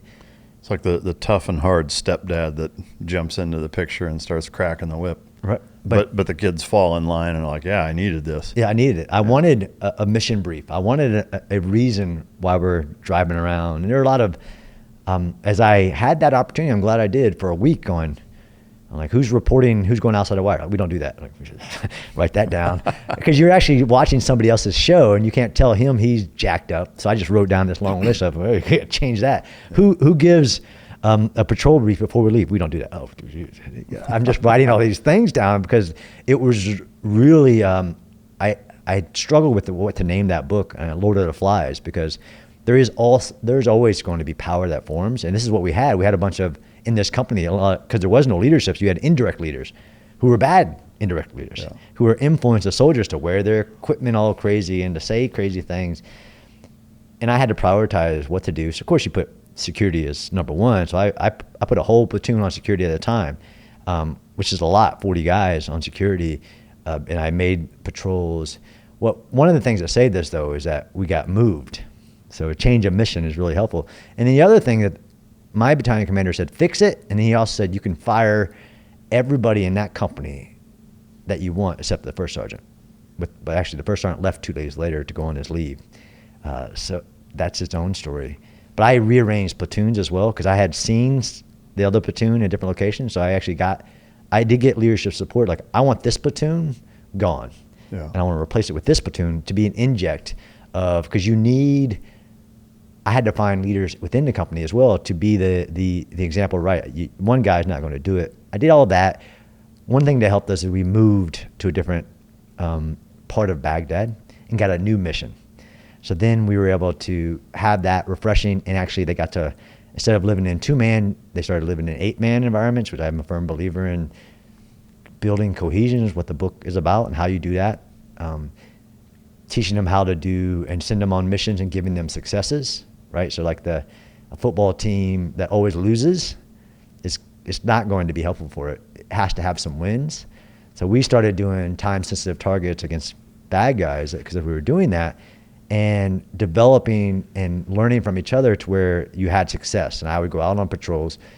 So in a matter of a quick amount of time, we start fixing everything from discipline, care of equipment, chain of command, operations post. Debriefs. It was just doing the things that you think would normally be happening, and somebody had let all of the systems. And when I found this picture that I put it in the book of, most people think that there's like one thing that allows a combat unit to be effective, and there's not. There's actually multiple systems of systems. And having now traveled around the world and seen like conscript armies and things like that aren't us. Of course, we have our non-commissioned officers, we have volunteers, we have this rigorous, from Baron von Steuben's Blue Book till now, doctrine, tactics, techniques, procedures. All of that had been deleted. So all I had to do was impose some of it, and of course impose leadership and be out there with them every day, all day, which was it was really hard, and all these things. But eventually they got some wins. And then once we got that HVT number 2, we turned from, they had already viewed themselves as the bad sheep, and after they got attacked, it was worse. That it was worth its weight in gold, to have a win in which other people viewed them as not the varsity squad. That's right. Yeah. I mean, to me, I mean, while of course there are some or a lack of similarities between business and warfare, there's a lot of parallels, especially from a leadership and organization and execution standpoint. Everybody has to understand what point A is, what point B is, and how we're going to get there. Everybody has to understand that. I mean, I'm baffled often, both in the military and observing people's businesses, where the sled dogs doing the thing have no idea what the big picture is. That's right. But it also it made me laugh a little bit with the where you're taking the notes. Have you seen the movie Office Space? Of course. It's like a good and competent version of the Bobs, the efficiency experts that come in. That's right. What would you say you do here? Oh, it's kind of the same thing. I did that. Yeah. I literally had those moments. It is. I want to talk about something most guys won't. A couple years back, I started noticing things that didn't add up. I was doing everything right, I was training, eating clean, sleeping, and yet I was dragging. Exhausted during the day, but couldn't fall asleep at night. More irritable than I should have been. It was less sharp, and none of it seemed connected. So I just kept pushing through like most of us do. What I eventually figured out is that a lot of those things are connected, and the root of it is cortisol. Your body stress hormone is supposed to spike when you're under pressure and come back down. But the way most of us live now, constant inputs, deadlines, financial pressure, not enough downtime, your cortisol just stays elevated. And when cortisol stays high, your body can actually prioritize stress hormones over testosterone production. So you could be so run down that your body is working against itself. Energy, focus, sleep, recovery, all of it suffers. That's why I started taking Mars Men. They sent me this to try, and what separates it from everything else I've looked at is that it works both sides of the equation. It uses natural ingredients designed to support healthy testosterone production while also helping your body manage cortisol levels. There's no weird stimulants, no synthetic hormones. It's a clean formula made in the USA, third-party tested every single batch. Some men report more consistent energy throughout the day, not a jolt like caffeine, but more of a steady drive. Better sleep, better recovery, more like yourself again. For a limited time, our listeners get 50% off for life, plus free shipping and 3 free gifts at mengotomars.com. That's mengotomars.com for 50% off and 3 free gifts when you check out. After you purchase, they'll ask you where you heard about them. Please support the show and tell them that we sent you. These statements and products have not been evaluated by the Food and Drug Administration. These products are not intended to diagnose, treat, cure, or prevent any disease or condition. But you said also about the mission. And I know in the business world, this is like have a vision, have a mission. But that unit didn't understand why it was there. Yeah. If you don't have a mission, a task, and a purpose, it's really hard to lead people. For sure. If you're not giving it to them. Yeah. And then the other aspect, which is more like an Elon Musk, the presence aspect, which is one of the lessons of 20 Times I Almost Died. Like, as a former soldier, like the worst thing somebody can do is come out and see you. You know he's not with you. Right. So your presence to understand and to have their respect. You can't tell somebody to do something that you won't do. We kind of get that right. Leaders eat last. Lead by example. Lead by example. In this moment meant something very different. So I had to form my own patrol because the company commander didn't have one, where I actually went out with this unit, which became its own, so the smaller formation, because you have 3-4 platoons. I had to form my own in order to lead by example on what we were doing. Yeah. From I guess the bookends of the start and the end of the deployment, within that scope, was there kind of a height of the Battle of Sadr City where you guys were kind of embroiled in combat operations that you can share, or was it kind of dispersed to where it's not really possible? So Sadr City, and why I was waiting for take the company when it kicks off. So the height of it is actually in what we call the March Madness, and then it becomes a logistical operation where Charlie Company 168 is really the main logistical aspect. And I write this in the study of it. The height of it, though, is this March Madness when the entire Baghdad blows up and nobody understands why. That, for my company, I was in the S3 again before this explosion happens. So they're actually there inside of this, guarding this aerostat balloon when the height of the operation happens. And that's the most intensive point of it. I will say, having been there, is that when I wrote the study of the Battle of Sadr City, I'm like, how did we win this battle? Clear, although it's always hard to tell who's a victory and who's not. And understanding all of that, like you said, the context that I had no clue about what was happening at a higher level. And had I known as a company commander at the time, it may have been easier for me to express to my soldiers why we were doing what we were doing, whether that was guarding concrete walls, which is really what the Battle of Sadr becomes. Of course, there's this wall fight that happens, which is really fascinating military history. It's like all the fighting's happening outside of the first few days, where there are some massive platoon level fights where al-Sadr's men are coming out and almost trying to surround different installations. They attacked all the Iraqi checkpoints and all that stuff, and we had to reseed those with our guys until they can get them to come back. But the aspect of explaining that strategic to tactical, usually we say you need to understand 2 levels up, 1 level down. For this one, because of the nature of it, having gone back to study, I wish I would have known and been able to express to my soldiers that 4 levels up. Because I did struggle as a company commander explaining to our troops why we did what we did every day. Because as now being a scholar, understanding what we were trying to achieve in Iraq, what did we achieve, Sadr City is a blip in it where, okay, now we know what we're doing. We're going to kill bad guys. But it's such a short moment in time, and then all of a sudden, like, all we're doing is putting in walls. I'm like, how's this fighting the enemy? And it actually is. And this is what you see in again, American Snipers, how important that becomes is just putting in walls as they try to stop us from putting in walls to overthink the strategy. So from a kind of a high intensity combat aspect of it, the start of this tour is the moment that is the most influential.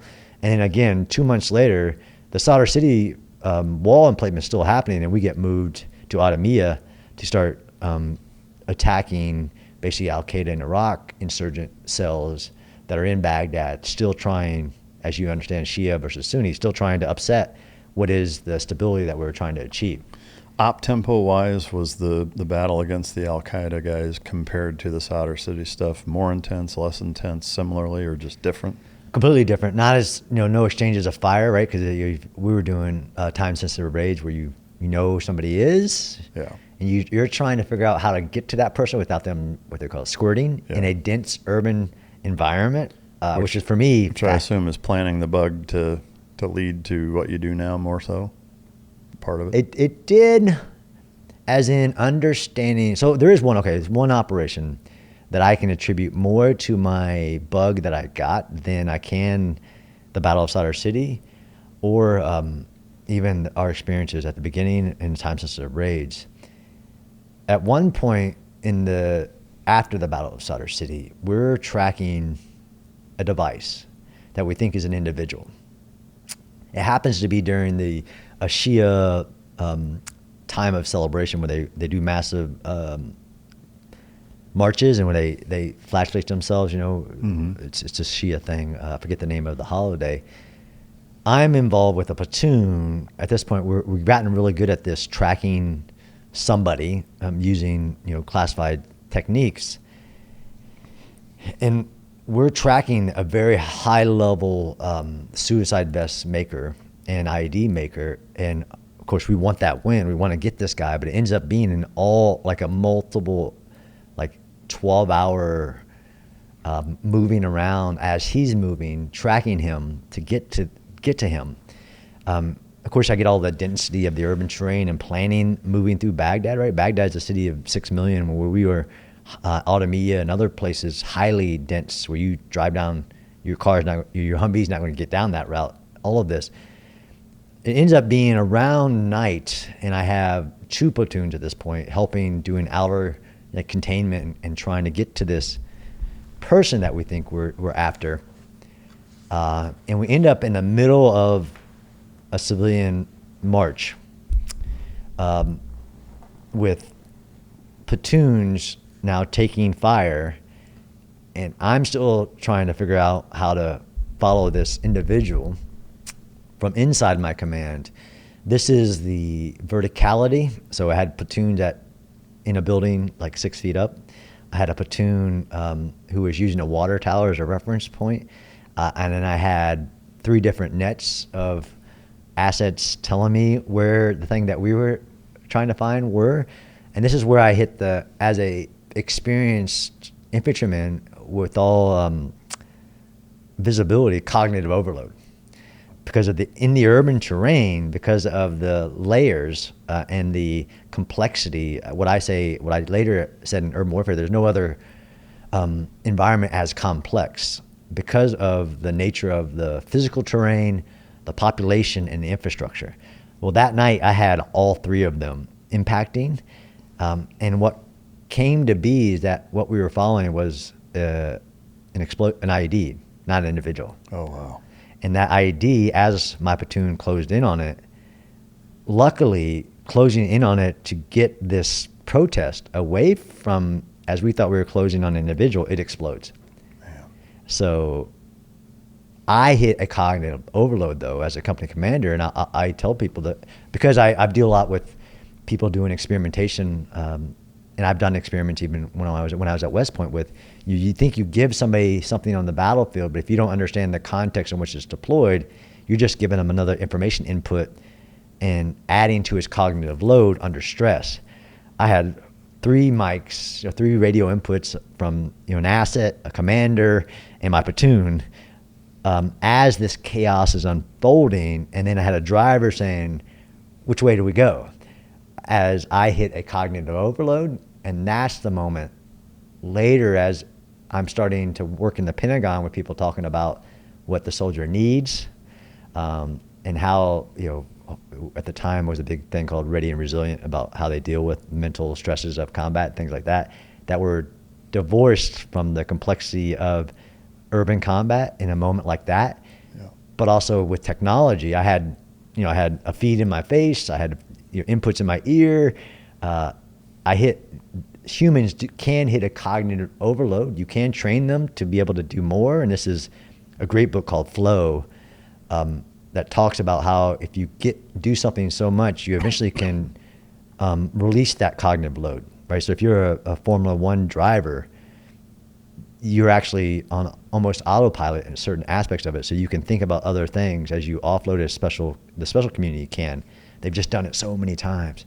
But that complexity in that urban terrain with a population that you're trying to protect with moving parts was a foundational memory that I use from then on out with people that try to tell me that it's no different than any other environment. Like not that I rest on my experiences. I actually hate when people do that. I rarely invoke my experiences as a reason why I'm considered an urban expert. It's the research and everybody else's experiences and going into urban environments today to take out the lessons and see what is the character of it. That is the scholarship, not my own personal experiences, but that's one memory. Yeah, man, that's fascinating. What a busy and productive deployment it sounds like. It came at a cost. I mean, I wrote this in a book too. I don't know if you've had other people on, but I was self-medicating.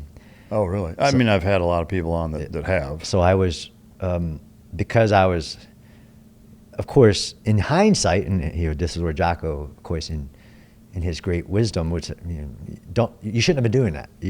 Leaders need to be able to function, but we also have a problem in the military about sleep deprivation. Yeah. As a ranger school, you don't need sleep, even though we know that you're basically drunk on duty if you haven't gotten sleep. Mm-hmm. So as a commander, if you can imagine, I was making this list, making these changes. One of the things I did wrong, and I put it in the book strongly, is not take care of myself.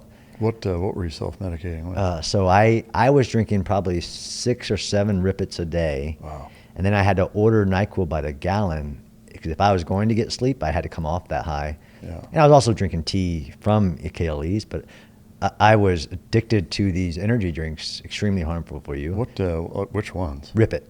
Like that's the brand? Yeah, it's the brand. Rip It. How many milligrams of caffeine are in it? Oh, they're like 300 cans like this big. Oh, wow. But then I drinking 6 or 7 of them a yeah, day? 6 or 7, and because you need more and more, and then I would have to take, Amazon. You can get anything you want in combat. I would get NyQuil in order to chug NyQuil if I was going to get any sleep. Yeah, so you're powering through with Rip Its and passing out. Taking with uppers and NyQuil. downers, basically. Yeah. Wow. So as that deployment wrapped up and you come off of that, how much longer did you stay in, and at what point did you decide to get out, and why? So I did 25 years. So you're still in for another 9 years after that? Yep. So when I came back, because I had joined the unit, I flew into combat, that's another problem with our system. The entire unit spread through the world because they had been stop loss and had done a 15-month deployment, which is not good. But I stayed with the unit. So now I'm like this experienced company commander, which again, if we could, we would create more Ranger regiments. But Ranger regiment benefits from every officer having to serve and get that out of their system in their first, and show that they can do it in the first term, right? If you want to be a platoon leader, company commander, or something in a regiment, you got to do it somewhere else first, right, and then come back. So now I'm come back from combat with all that combat experience, despite what I did to myself, and take a whole new company and train it for the next rotation, which is just 12 months later. And that's what I do, National Training Center, all of that stuff. So I run another company through that cycle. And at this point, just some amazing things that the Army got right was like giving us all new Bradleys and then running everybody to include me through training. So I didn't know how to really deploy a Bradley, which is a powerful machine, until after I deployed with it in combat. Wow. But then I applied because of my timeline for this fellowship that I told you about, the Joint Chief of Staff Fellowship. And I think I was just listening to an episode with you with the guy applied for the Buds. My commander said almost the same thing. Like, I will prove it. If you don't make it, I'm taking you with us on this deployment. And they went back to Iraq and had a really tough deployment. No, they went to Afghanistan, actually. The 4th Infantry Division went to Afghanistan. So they had deployed into the urban environment of Baghdad. A year later, then they were shipped to Afghanistan. Yeah. And I was going to go with them, but I actually got accepted to the fellowship.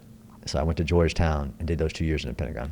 What's is there a specific degree for that, or is there a multiple choice option is it a specific? No, that program is specific. So they've worked with, so that's called the Joint Chief of Staff, Army Staff, OSD Staff Fellowship. They've worked with Georgetown to create a Master's of Public Policy with a national security focus. You get choices of a couple electives, but no, it's a program designed specifically for that. Although civilians go through it as well, they offer it at the college. Yeah. Where other fellowships, because you can do White House Fellowship, there are similar deals that the Army has created where it's a 1-year master's, so it's heavy loaded. Usually a master's 2 years, but it's specifically designed. And I learned so much in that year, but I was actually another fear moment. I've written 5 books, over 200 articles, all this stuff. And just a few years before that, I was in Georgetown. Not fear as in like we would think about fear, but worried about being a college student. Yeah. Because I had grown up in the military, high school, night schools. Well, especially Georgetown. I mean, in D.C., yep. Day in, day out as a master's level college student there. I mean, yeah, that's another fish out of water. Fish out of water, being asked to write college level papers. Yeah. I made it through, but I wasn't a good writer. That's a skill set I had to learn and be mentored towards later. But I remember actually my first, and I told her that because creating a research center, writing books or something. My first college paper at Georgetown, the instructor, who's now the dean of the actual school, this program, wrote, "Your writing is horrible." That was their feedback. Yeah, that's great. And the grade, of course, on it. Yeah. Wow. Some good constructive criticism. It was. All right, so you make it through that. You go to the Pentagon. Yep. What was the rest of your military career? So Pentagon, and then again, the life-changing, career-changing moment of the Chief of Staff of the Army Strategic Studies Group with General Nero being, and it was an advisory group too, so an advisor to a 4-star, but also learning about this gap. So if you're a PhD student, you have to work really hard and defend in front of a board of other academics, usually in that field, that you're doing something new, that nobody's done it before. That's actually, before you even start a PhD, you got to convince them that what you want to write about for your dissertation, nobody else has done it. Yeah. That year, not only that I spent, so this is 2014, working with this group, learning how to do research and learning about urban warfare from an academic study. The fact that there is no history, there is no school, there is no expert, is like a academic's dream. You mean there's a field that nobody is researching? That is where I caught the bug as well. So that was a 1-year assignment. I moved to West Point at that point. That's a 4-year assignment of teaching, creating the research center, writing, learning how to write. So all these are about people in your lives and mentors, and I talk about this in the book. Even that horrible experience I had in Iraq, there was one individual, the S3, who was like a mentor, that said, "Look, John, I know he came to me multiple times with empathy of, I know what you're going through, you can do it." And he was a mentor, even when people would tell him to do things. And with me, like on the patrol, he would provide a buffer. Those mentors are so special in somebody's development, even in business or leadership. So when I moved to West Point, not only was I involved in creating a research center, there was an individual, a civilian actually, who knew about my experiences and said, "What you've been through, people want to know about." He had worked as a New York Times editorial board. So I got to train underneath this guy on how to write. And the second article that I wrote, I pitched to the New York Times as this, not like a joke, but he actually taught me how to write op-eds, which are, people think are opinion pieces. They're not. They're actually opposite editorial. They are. Why does everybody say opinion editorial? That's just a mistake that people make? It's a great myth. Yeah, wow. Yeah. They usually, op-eds have a basis of opinion in them, but they have to be fact-checked and have evidence to support your opinion. Sometimes that could be, it's like a weird mythical, but they actually, op-ed means opposite editorial, because that's where it was in the physical paper. It is also often opinions, but usually of experts based in their evidence and data. So, but he taught me how to do it. He actually taught me a class.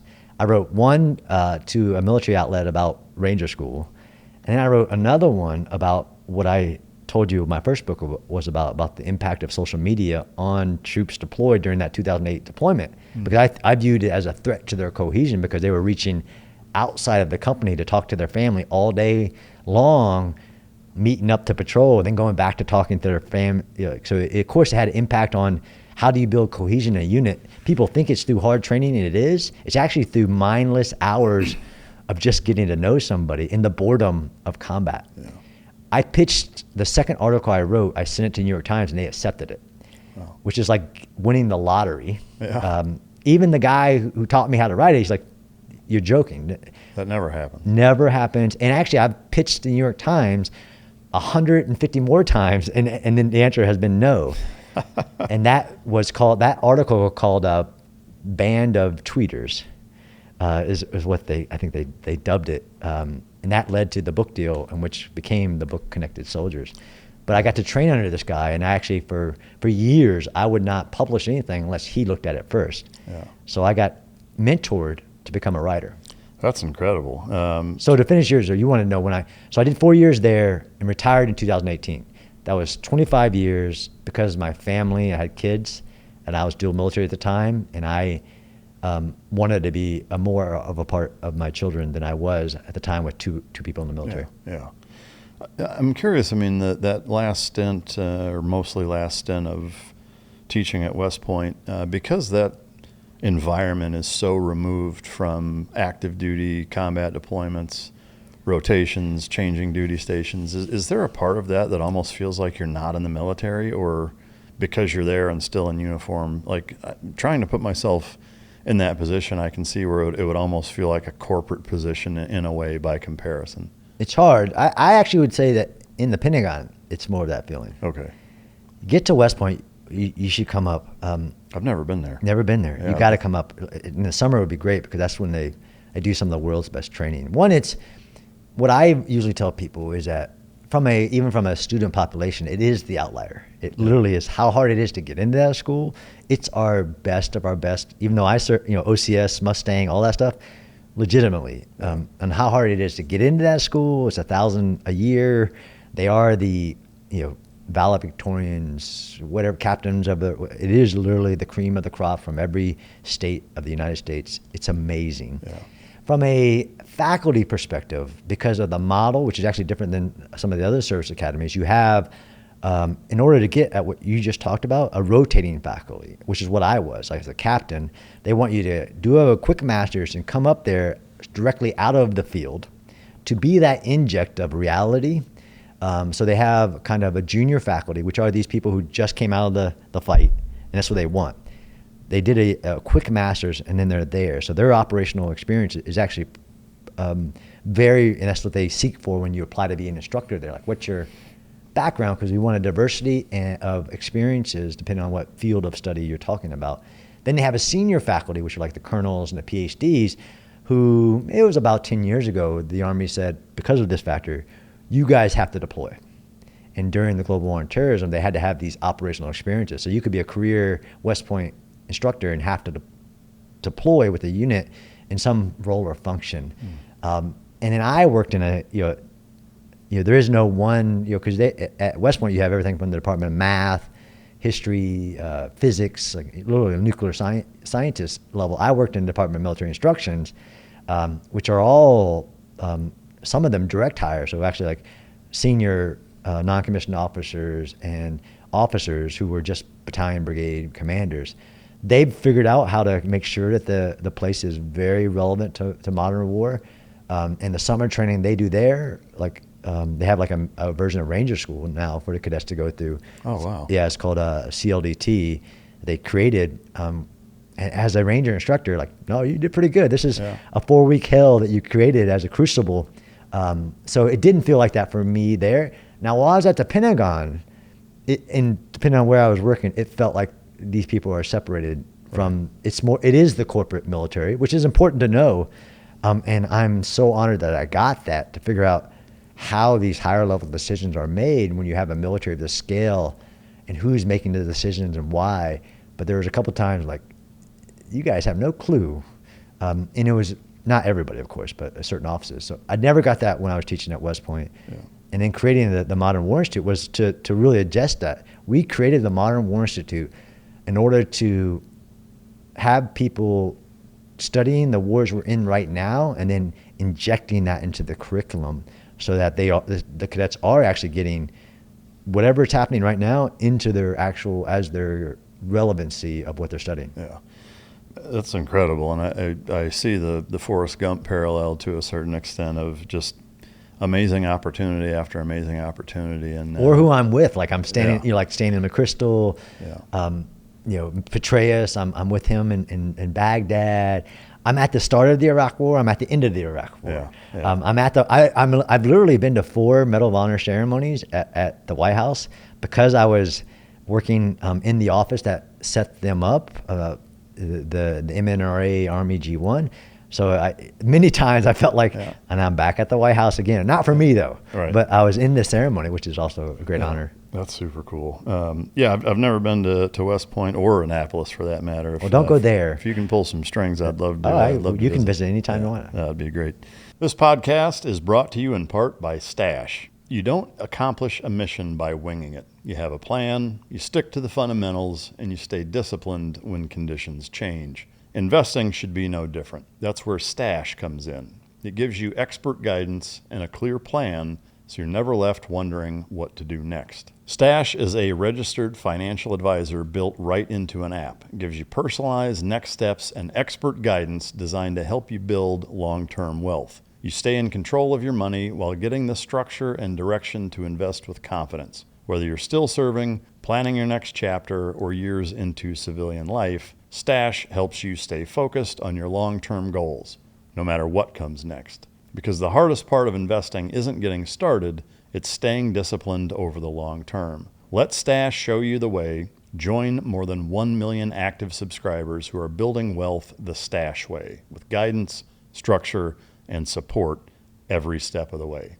For America's 250th anniversary, Stash wants to make it easier for those who served and are serving to get the financial advice they need. Go to stash.com/micdrop to get 15% off a monthly subscription or 30% off an annual subscription and to view important disclosures. That's stash.com/micdrop. It's a paid non-client endorsement, not a guarantee nor representative of all clients. Investment advisory services offered by Stash Investments, LLC, an SEC-registered investment advisor. Investing involves risk. Offer is subject to T&Cs. Could you describe what urban warfare, really means and how it may differ from what most people think of just warfighting is? Oh, that's a great question. And I've spent, on my podcast, it's been going for 6 years. And I have that question, which I think is the first question, is how do you define it? How do we define war? How do we define, for this case, urban warfare? And as I got into urban warfare studies, right, my expertise is not based on experience. You probably have much more urban warfare actual experience than I do. It's in the scholarship research of it, and now going out and doing the field research on it. Urban warfare is defined, according to the U.S. military, as breaking apart the words. What is urban? Urban, by our definitions, is the presence of man-made terrain on natural terrain, so like the buildings and everything. The presence of a population and the infrastructure to support is called the urban triad. So you got to have all three of those. So unfortunately, for every military that just puts a bunch of buildings in the desert and calls that urban warfare, if there's no people on it, if there's no infrastructure to support the people, it's not urban. Is there a minimum number of people that constitutes urban from a warfare standpoint? No. So it's just the presence of a population. Okay.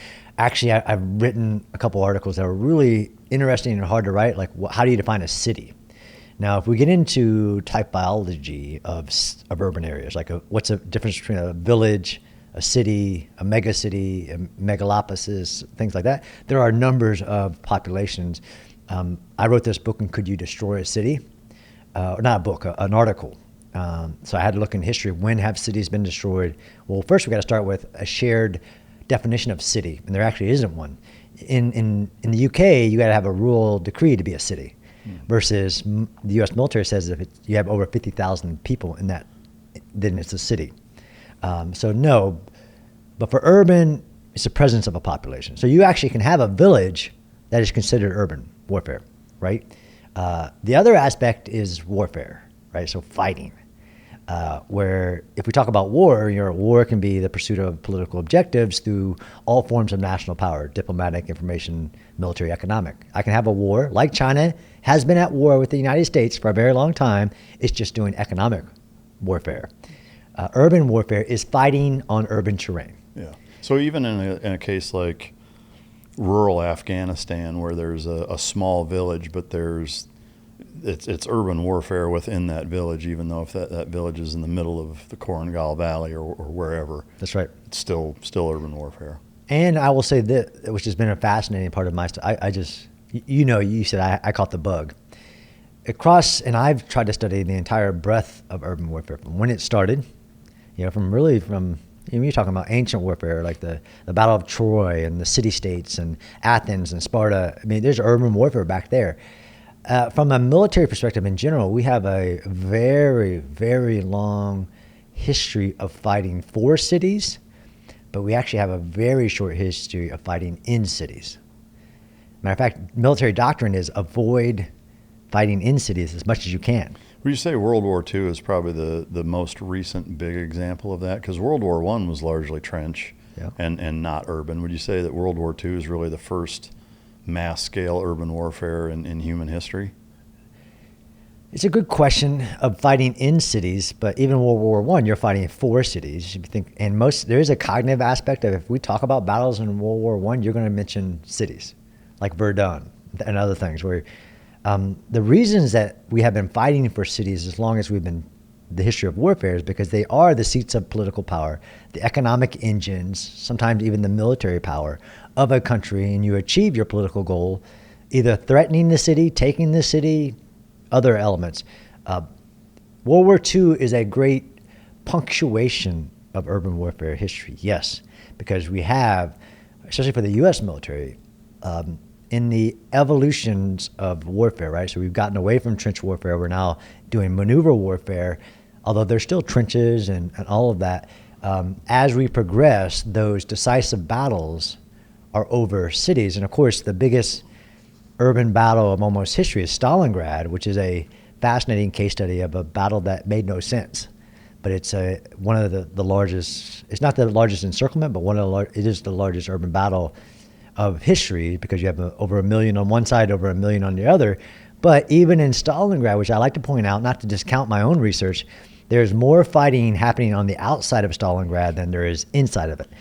Yeah, and to me, from what I understand of World War II and the push specifically from Hitler into that region, it sounds like that had more to do with ego than anything else, probably from a strategic standpoint, no? Absolutely. I mean, war is human, political, and uncertain. There is no reason militarily to have that battle, but it's a city named after your opponent, yeah. Stalingrad. And actually, we're going back to oil. Where was Hitler headed? Hitler was headed to the Caspian Sea to seize the oil resources of the Soviet Union, happens to be Azerbaijan now, which we could have a different conversation. And they had a meeting engagement in Stalingrad, and then it becomes political. As much so as the exact same thing happened in Ukraine. There's a city called Bakhmut. Makes no sense on why 40,000 Russians die for and thousands of Ukrainians die for, other than it became political, as in, the fight for Bakhmut is the fight for Ukraine and other aspects, and the other side's not letting it go. But this is the history of war as well. Like, sometimes it is political, but you're right, ego, pride, going back to fear, honor, interest. Disrespect. Yeah, disrespect. Getting your ear bit off in the street or in an alleyway. So from an urban warfare standpoint, can you dumb it down? I mean, one of the I don't want to say problems, one of the issues I find with subject matter experts is a lot of times they go so far in the weeds on things that they kind of lose the layman or the audience. For the audience who's not a urban warfare expert, how would you kind of describe the both nuance and complexities in a way where you can kind of define what the gist of it is outside of the textbook definition that you already mentioned? Like, how do you explain it to somebody as it relates to your years of research in that field? It's a tough one. I do it through a historical storytelling, right? So like you said, we can talk U.S. military experiences with urban warfare, how few times we actually do it, right? So we have, the Battle of Aachen in World War II is one of our biggest urban battles. Fast forward, Vietnam, you got the Battle of Hue. Of course, we have the Battle of Baghdad, which doesn't, involves a lot of fighting, fascinating battle. Then we have, why is the Battle of Baghdad less of a battle than the Battle of Fallujah in 2004? Since the Battle of Fallujah is the largest urban battle for the U.S. military during the entire Iraq War. And there's a reason for that. And why is the Battle of Mosul in 2016 the largest urban battle since World War II? Because there we have Stalingrad, we have Ortona, we have some massive urban battles. And that's just, we don't have a world war going on. But how come that one becomes such a big battle? And there's reasons for that. The nuances of what I usually do, if I can define really simply, urban warfare, fighting in urban areas, fighting in cities, if you want to dumb it down, and for certain goals, limited or unlimited, for power, to get you to stop shooting rockets out of, which is actually, interestingly, Battle of Sadr City I talked about in 2008. The real goal of that urban battle was to get them to stop sending rockets to the green zone. Many of the battles over the Battle of Gaza have been to stop getting them to shoot rockets from out of Gaza at Israel. It's a slight aside. Why is it so hard is usually the answer that I get. Like, why do I have a lot of expertise in this area, and why am I pointed to a lot? Because I've been going back to 2014 working with the chief of staff of the Army, saying, go see how we would do in a mega city, which is a city of 10 million. it would be really hard, but you have to start with what's your goal? Like, what are you trying to do in that city? If you're trying to clear every building, it's not possible, but that's not what the goal in urban warfare usually is anyways. There's actually a myth of that. But why is urban warfare so unique, under-researched? There's no school for it. There's no expert in the military on the history of urban warfare. The number one reason is that we don't want to do it. We don't want to fight at a disadvantage. The U.S. military never wants a fair fight. They call the urban terrain the great equalizer. And we've seen this across history. We're seeing it right now. If I can get into the urban area before you do, I can make it really hard for you to do anything about it. And if you enter the urban area, all of your advantages that militaries want, standoff weapons capability, stand-up ISR, the ability to strike you and see you. Yeah, once I enter the urban terrain, you can do it. I actually wrote a manual for Ukrainian citizens based on my urban warfare research, how to stay protected and cause a lot of problems for the Russians. And it went viral across Ukraine. It's really basic. So you're not going to Russia anytime soon? I'm not. Actually, you joke, but I wanted to go to the Stalingrad because I go to battlefields because I think terrain matters as much so as what we know. And I wanted to go to, now it's called Volgograd, to study the most important urban battle history. And I'll never chance it now because I wrote this manual technically on how to kill Russians. But it was more about keeping civilians protected in blocking the roads and all this stuff. But again, the three-dimensional aspect of urban terrain, some people have argued against me saying, I started my career in the jungles. It's really hard to fight in triple canopy jungle.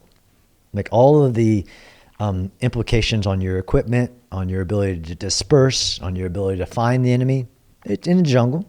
I just got back from Kashmir, and fighting in the mountains of the Himalayas really hard. Your weapons freeze up, none of your stuff works. There is no other piece of ground, though, that is more complex for a military to achieve a military goal than urban terrain, because what does it have that nothing else has? People. Yeah, civilian, especially non-combatants everywhere. And that... Well, usually, I guess not always. But. Well, what happens... So this is the other misconception that militaries have, is that everybody that is not the enemy is not participating and will just... No, I mean, we all know, anybody who's spent time knows better than that. But I guess just the complexity of the unknown of how do you know who's who and That's what right. they're doing, Yep. if they're involved or not. That's right.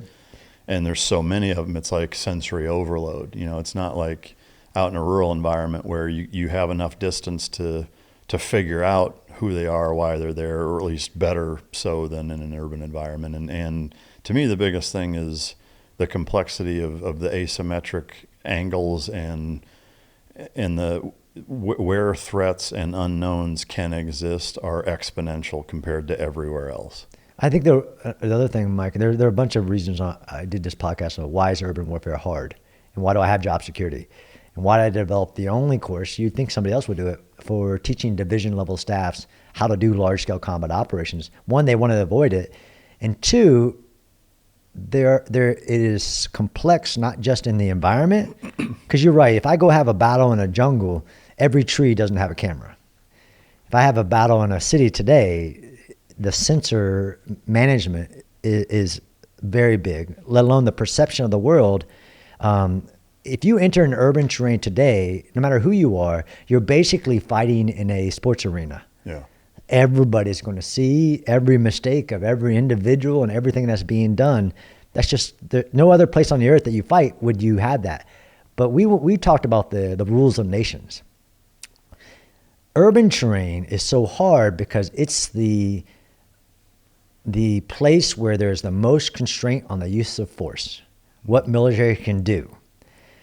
If you look at the evolution of the law of armed conflict, the law of war, especially post-World War II, where we just don't do the things that we used to in World War II, we're like bombing civilians to convince their leadership to give up. Even if we say it's a military target, we changed the law of armed conflict. So once a military gets pulled into an urban area, it's the most constraints on what it can do, like what weapons it can use, how to distinguish between combatant and non-combatant, like we talked about.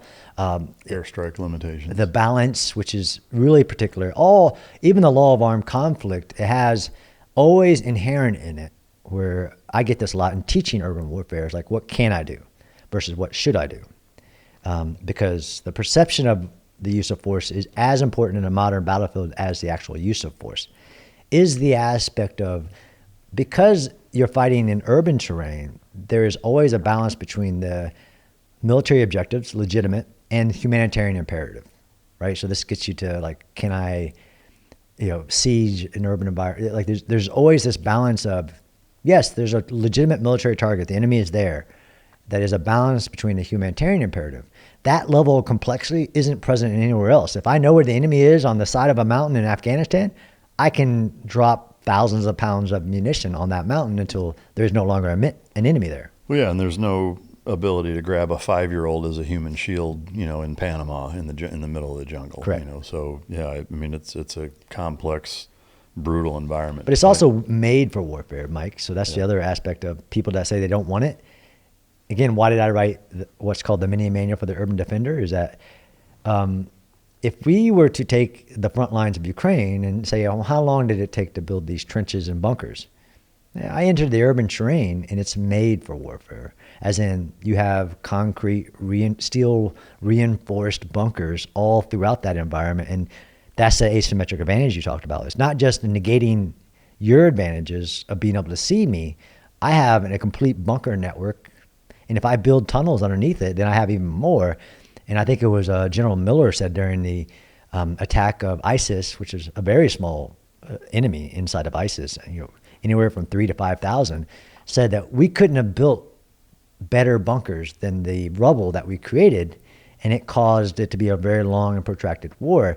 So I say for the urban environment is that it's ready-made. It shouldn't be. Actually, there are people who try to say we should outlaw urban warfare. Like, it will tell our enemies that, who want to pull you into that. And if you have an enemy who wants to sacrifice their civilians, like you said, human shielding is a very big, actually modern warfare phenomena of using their own civilians, let alone somebody else's. And the Battle of Manila in World War II was really a bad fight for us. As the few urban warfare experiences the U.S. military has to guide our culture, because urban warfare is also about culture. What is that military's belief about urban warfare? Has it trained and prepared? People think I'm an advocate for destruction. I'm actually an advocate for militaries being better at urban warfare so we see less of it. Because that's the true amount of deterrence theory. Like, why don't we see more of trench warfare? We could explain why we see it in Ukraine is because it no longer is an advantage to an enemy, especially facing the U.S. military, to set up an static defense. The same it goes with urban warfare. The more we avoided urban warfare, the more we drove fighting into cities. Because until we find a solution on how to end urban battles quickly, of course, and I would too, if I'm a weaker force, I'm going to pull you into the urban terrain because you're not good at it. Yeah, it's going to level the playing field. Yeah, for sure. Bubs Naturals has been supporting this show for a long time, and I've been a fan of their collagen for years. I use it every single day.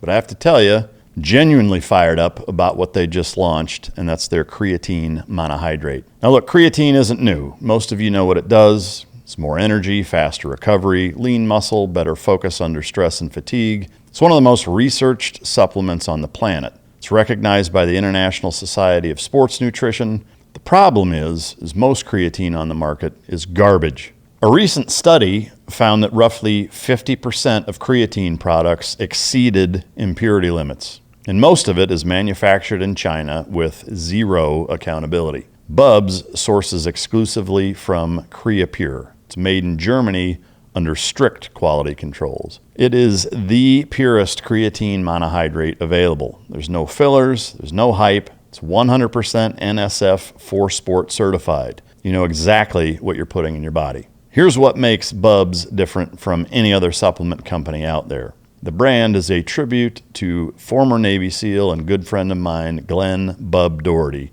who laid down his life saving Americans in Benghazi. Glenn stood for self-improvement and always helping others. That's the DNA of this entire brand. Bubs donates 10% of all profits to charity in his honor. That's a company worth supporting. Live better longer with Bubs Naturals. For a limited time, get 20% off your entire order with code MICDROP at bubsnaturals.com. That's BUBSnaturals.com, code MicDrop for 20% off. With all your years of research, is it possible to reduce kind of the core lessons learned to a handful of bullet points as it relates to urban warfare? It unfortunately isn't. I did write, one of the articles that I wrote was called The 8 Rules of Urban Warfare, which are 8 rules for a defender that we allow to be a part of the game, right? So some of those being that an urban defender gets to choose the moment of the operation.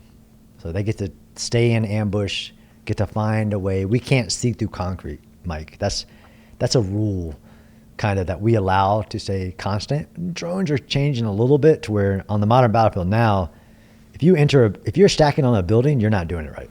Yeah. Because there's no reason why, and actually all around the world I travel, there's nobody that I know that who's involved in an urban fight that leads with their face and sends a soldier in there. Again, this is an aside I have against the special operations community's gift of providing the conventional army close quarters battle, which became the solution to, if I ever talk to somebody, do you train urban warfare? Like, yeah, we do the enter and clear room battle drill. Like, that's urban warfare, right? No, actually, it's not. Actually, that's a tactic that relies on surprise and speed. If you've lost surprise, then you probably shouldn't be doing that. And as I study urban battles across the world, they're not stacking on doors. You don't lead with your face into the enemy's ambush. You lead with something else, like a drone. In World War II, it was a grenade. You didn't enter a single room without throwing a grenade into it. And there are the aspects of non-combatants, of course, in that aspect. There is no one set rule set. I will say I've learned in the last few years, continuing, again, to evolve in my own understanding. The biggest thing, my project, of course, I do a lot of field research, which I'm very proud of. Actually, I learned, and I think it's a giant gap in our understanding from Iran to wherever, is we don't have people on the ground that can actually tell us what's going on in other wars. Of course, in our wars, we can't. Or if we do, they got a mission. We used to have war researchers or war observers all around the world. And for political reasons, we stopped doing that. So that's a big part of my research. But really, the foundation of my research is historical case studies, which are infuriating to write. Yeah. To include our own battles. Like, you would be surprised if I list a couple battles to you, and there is no record really of them. Like What's the most surprising? Talafar. Really? Yeah. So I interviewed knew a bunch of guys that fought there. So try to there's been a couple soldiers who have written something about it, but like an actual case study, like here's all the data. This is how many the enemy there was, how many civilians there were. This is what we did. The Army history of that battle is about 2 paragraphs in the Army history. Wow. There is no case study of nuts to bolts what happened at the Battle of Talafar. I've interviewed General McMaster, who was the commander, who became famous for it. Well, he became famous for other reasons, but because it was a technique of counterinsurgency and getting buy-in and all this stuff of separating the enemy from the population, but it was still an extremely lethal battery. And that's the myth that's been allowed. We're going to write that case study. But the foundation of my expertise, I would say, is this endeavor to create case studies of as many urban battles as I can to get to this. This is Understanding Urban Warfare, which is really the podcast, which is a separate form of research, to try to get to these continuities in urban warfare. That's what you asked, like the lessons. I mean, the number one lesson is if you give the enemy sanctuary, you're just delaying the cost of that battle. And that's what happened in Fallujah as well. If you allow an enemy, and you could talk to anywhere, you could point to anywhere in war and warfare, that if you give your enemy sanctuary, tell them where you're not going to go, it's not going to work out for you. It's like a gun-free zone. Yeah, right. As much as it is in, I don't want to say the names of places, but that's one lesson. If you give the enemy sanctuary, and the other lesson of urban warfare, which fascinating. Like, so if I take all these case studies, even of the Iraq War, and said this is what happened, like the Battle of Baghdad, there was actually a plan for the Battle of Baghdad to surround it with 2 divisions of U.S. military and clear it building by building, using the actual 82nd to clear a city of 6 million. It would have went horrific because for some reason, no matter how much, this is what happens when you don't have experts.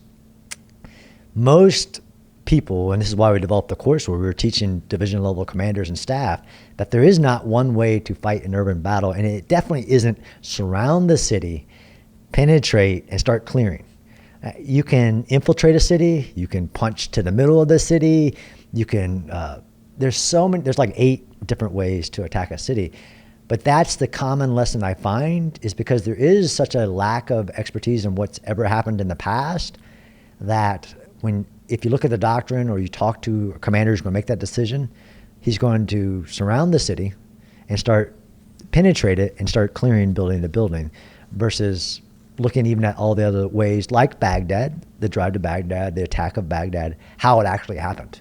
Do you think that there's any, maybe this is a dumb question, but do you think that there's any correlation between, if you look at human history, technologically our inability to do anything but that, going back to, 2 millennia or especially say maybe like if you want to call them Middle Ages, medieval times of, castles and small villages and stuff, where really that was your only option. You couldn't helo fast rope into the center or whatever. Like, do you think that's maybe an almost inherited genetic default mechanism in human psychology to approach it that way, or is it just a lack of knowledge? And I think it's honestly a lack of knowledge. And then this is what we tried to do in our course that we developed. It was called the Urban Operations Planners course. It is a cognitive bias. It's almost like guns, germs, and steel. If they know that there's another way, they'll think about that. If they read under cognitive load, and there's actually a really good case study of the 1968 Battle of Hue, where the Viet Cong and NBA seized this very strong city, and the Marines and also an Army component are assigned to take it.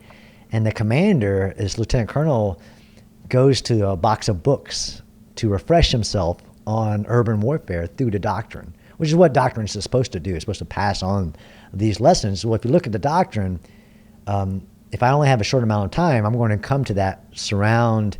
And it is also the cognitive aspect of pattern analysis, right? So fire and maneuver, right? So I know if I need to place down some fire and flank, there is ability to take that and increase it to city level. That I'm doing blocking and tackling because I don't know the history of what's happened, or the environment's so complex that I'm not sure how to use the forces I have, which could be limited. That goes back to the megacity. Now, of course we can operate in a megacity. What's the mission? I can actually control megacities more than some other cities because they have normal choke points. If you think like New York City, if you start messing with the tunnels and the bridges, I'm going to control parts of the city. Like, what's the goal? Like, what am I trying to do? If I'm trying to clear a whole city, no, but that's rarely the goal. Or if I'm not going to do it, I'm just going to use firepower, it's also not the option. I don't know exactly why, but I think it's this more probable. It's because we, especially U.S. military, aren't allowed to specialize in one environment, right? Especially our conventional forces, like they're assigned, where if I was in a special operations community, they're not going to be assigned to, maybe they would take a city, but they're going to have, how to get on the X, achieve what I'm trying to achieve and get out. Yeah. Well, usually it would be, kind of a hybrid where like maybe conventional forces surround it. Maybe you have some more specialized shock troop style Rangers or whatever as blocking forces or quick reaction, and then a highly specialized surgical unit that takes out the key node that's controlling the city. Like, to me, that's what makes the most sense from a broad spectrum. Of course, there's the intangibles that are going to differ from city to city between weather, geographic location, culture, population density, civilian population density, et cetera, that are going to determine, how those pieces are put into play. But, that would be my approach. Yeah. It's interesting, within our own American way of fighting, pull the thread on, for urban warfare, what are we remembering that's going to kind of course, you're doing mission analysis, planning the goals, how to achieve it, violence, speed, all that stuff.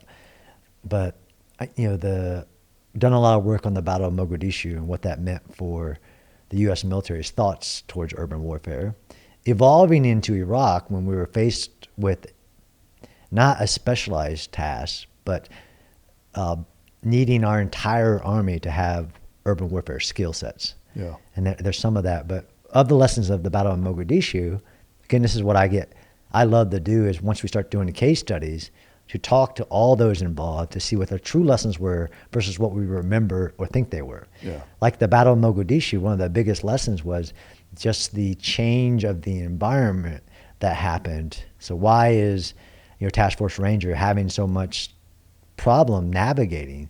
Is because of the Somalian Civil War, 50,000 people moved into the city and started putting up lean-tos and completely changed the terrain of the city itself. So there was no map. And actually, if you did develop a map, it would change overnight. Talking to some of the veterans at a higher level that was involved in that. And my entire study up until that moment didn't give me that. Right.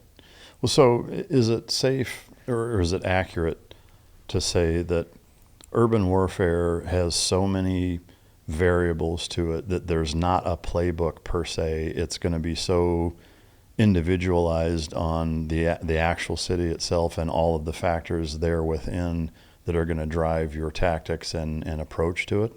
No, I think we do this and we try to, like, what are the basics, right? So how do you apply all the warfighting functions into an urban operation, and what does it change? Because it does change a variable.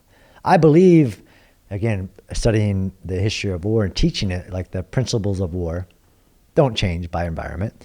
And that's because they've stood the test of time, right? Whether it's Jomini or others that developed them and evolved it, we have principles that don't change.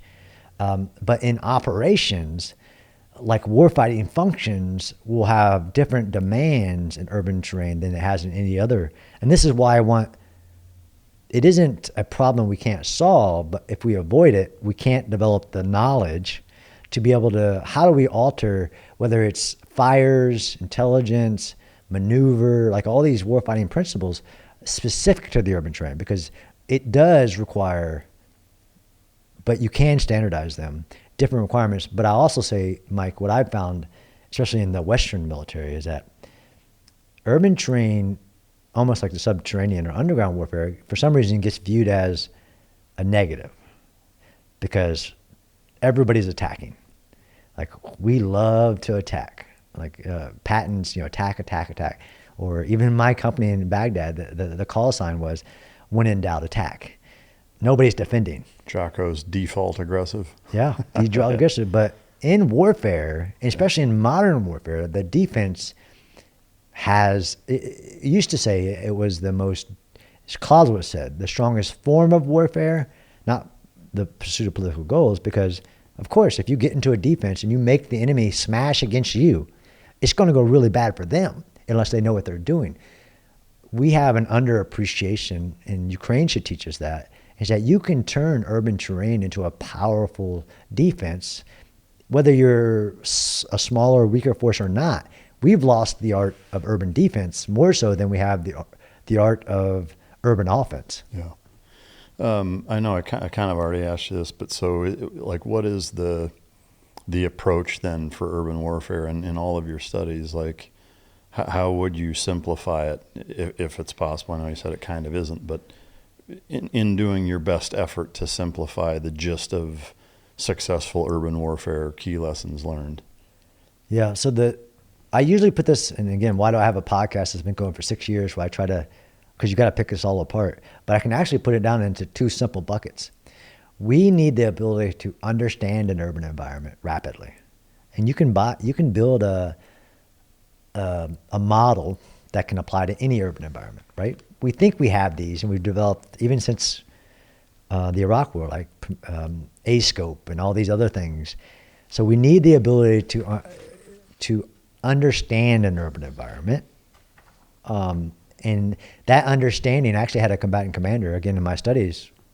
I have a lot of job security because we refuse to create either one of these two that I'm going to give you. One is understanding of an urban environment. Do you know that of all the combatant commands, which have lots of countries in their command, those combatant commanders do not have city-specific experts. Mm-mm. So name a country where there's a major city in that country. So I've studied the 2008 Mumbai attacks. Amazing special operations community, lessons learned. 10 basically privates deployed into a mega city with earpieces in their ear caused havoc across an entire mega city and bring it to its knees in 3 days. If you were to go to a U.S. country team and say, okay, who's your Mumbai expert? Like, well, we don't have that. We're country experts, right? India. This combatant commander was actually for Central Command said, I don't have an intelligence portfolio on the major cities in my combatant command. That's not the way we work, and we should have that. We don't. So the lesson is we need the ability to, and build portfolios to understand cities, and that will give you a typology of, well, what do I need to understand based on the mission I'm doing?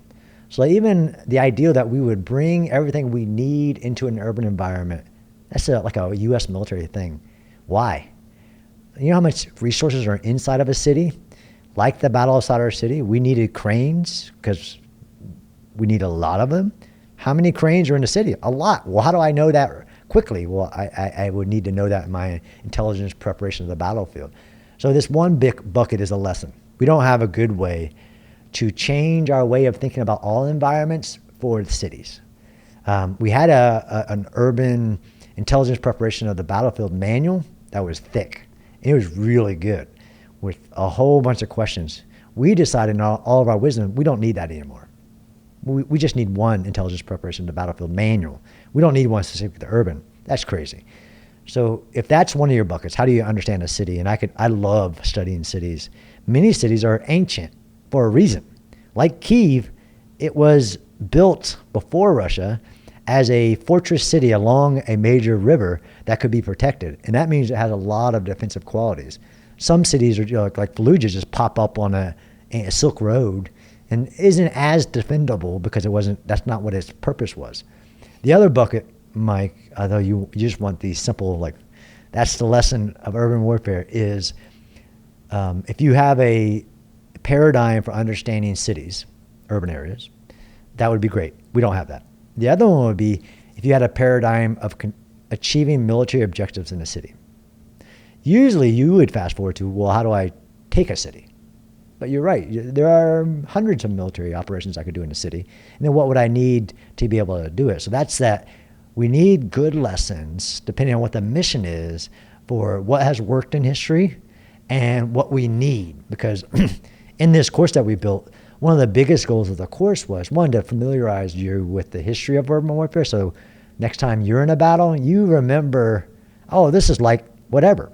That's very helpful in war, and it's definitely happened. Matter of fact, Mike, in the planning for the 2003 Battle of Baghdad, the 4-star general level had Mogadishu in mind. And they talked about it in the planning sessions of, well, we can't let a Mogadishu happen.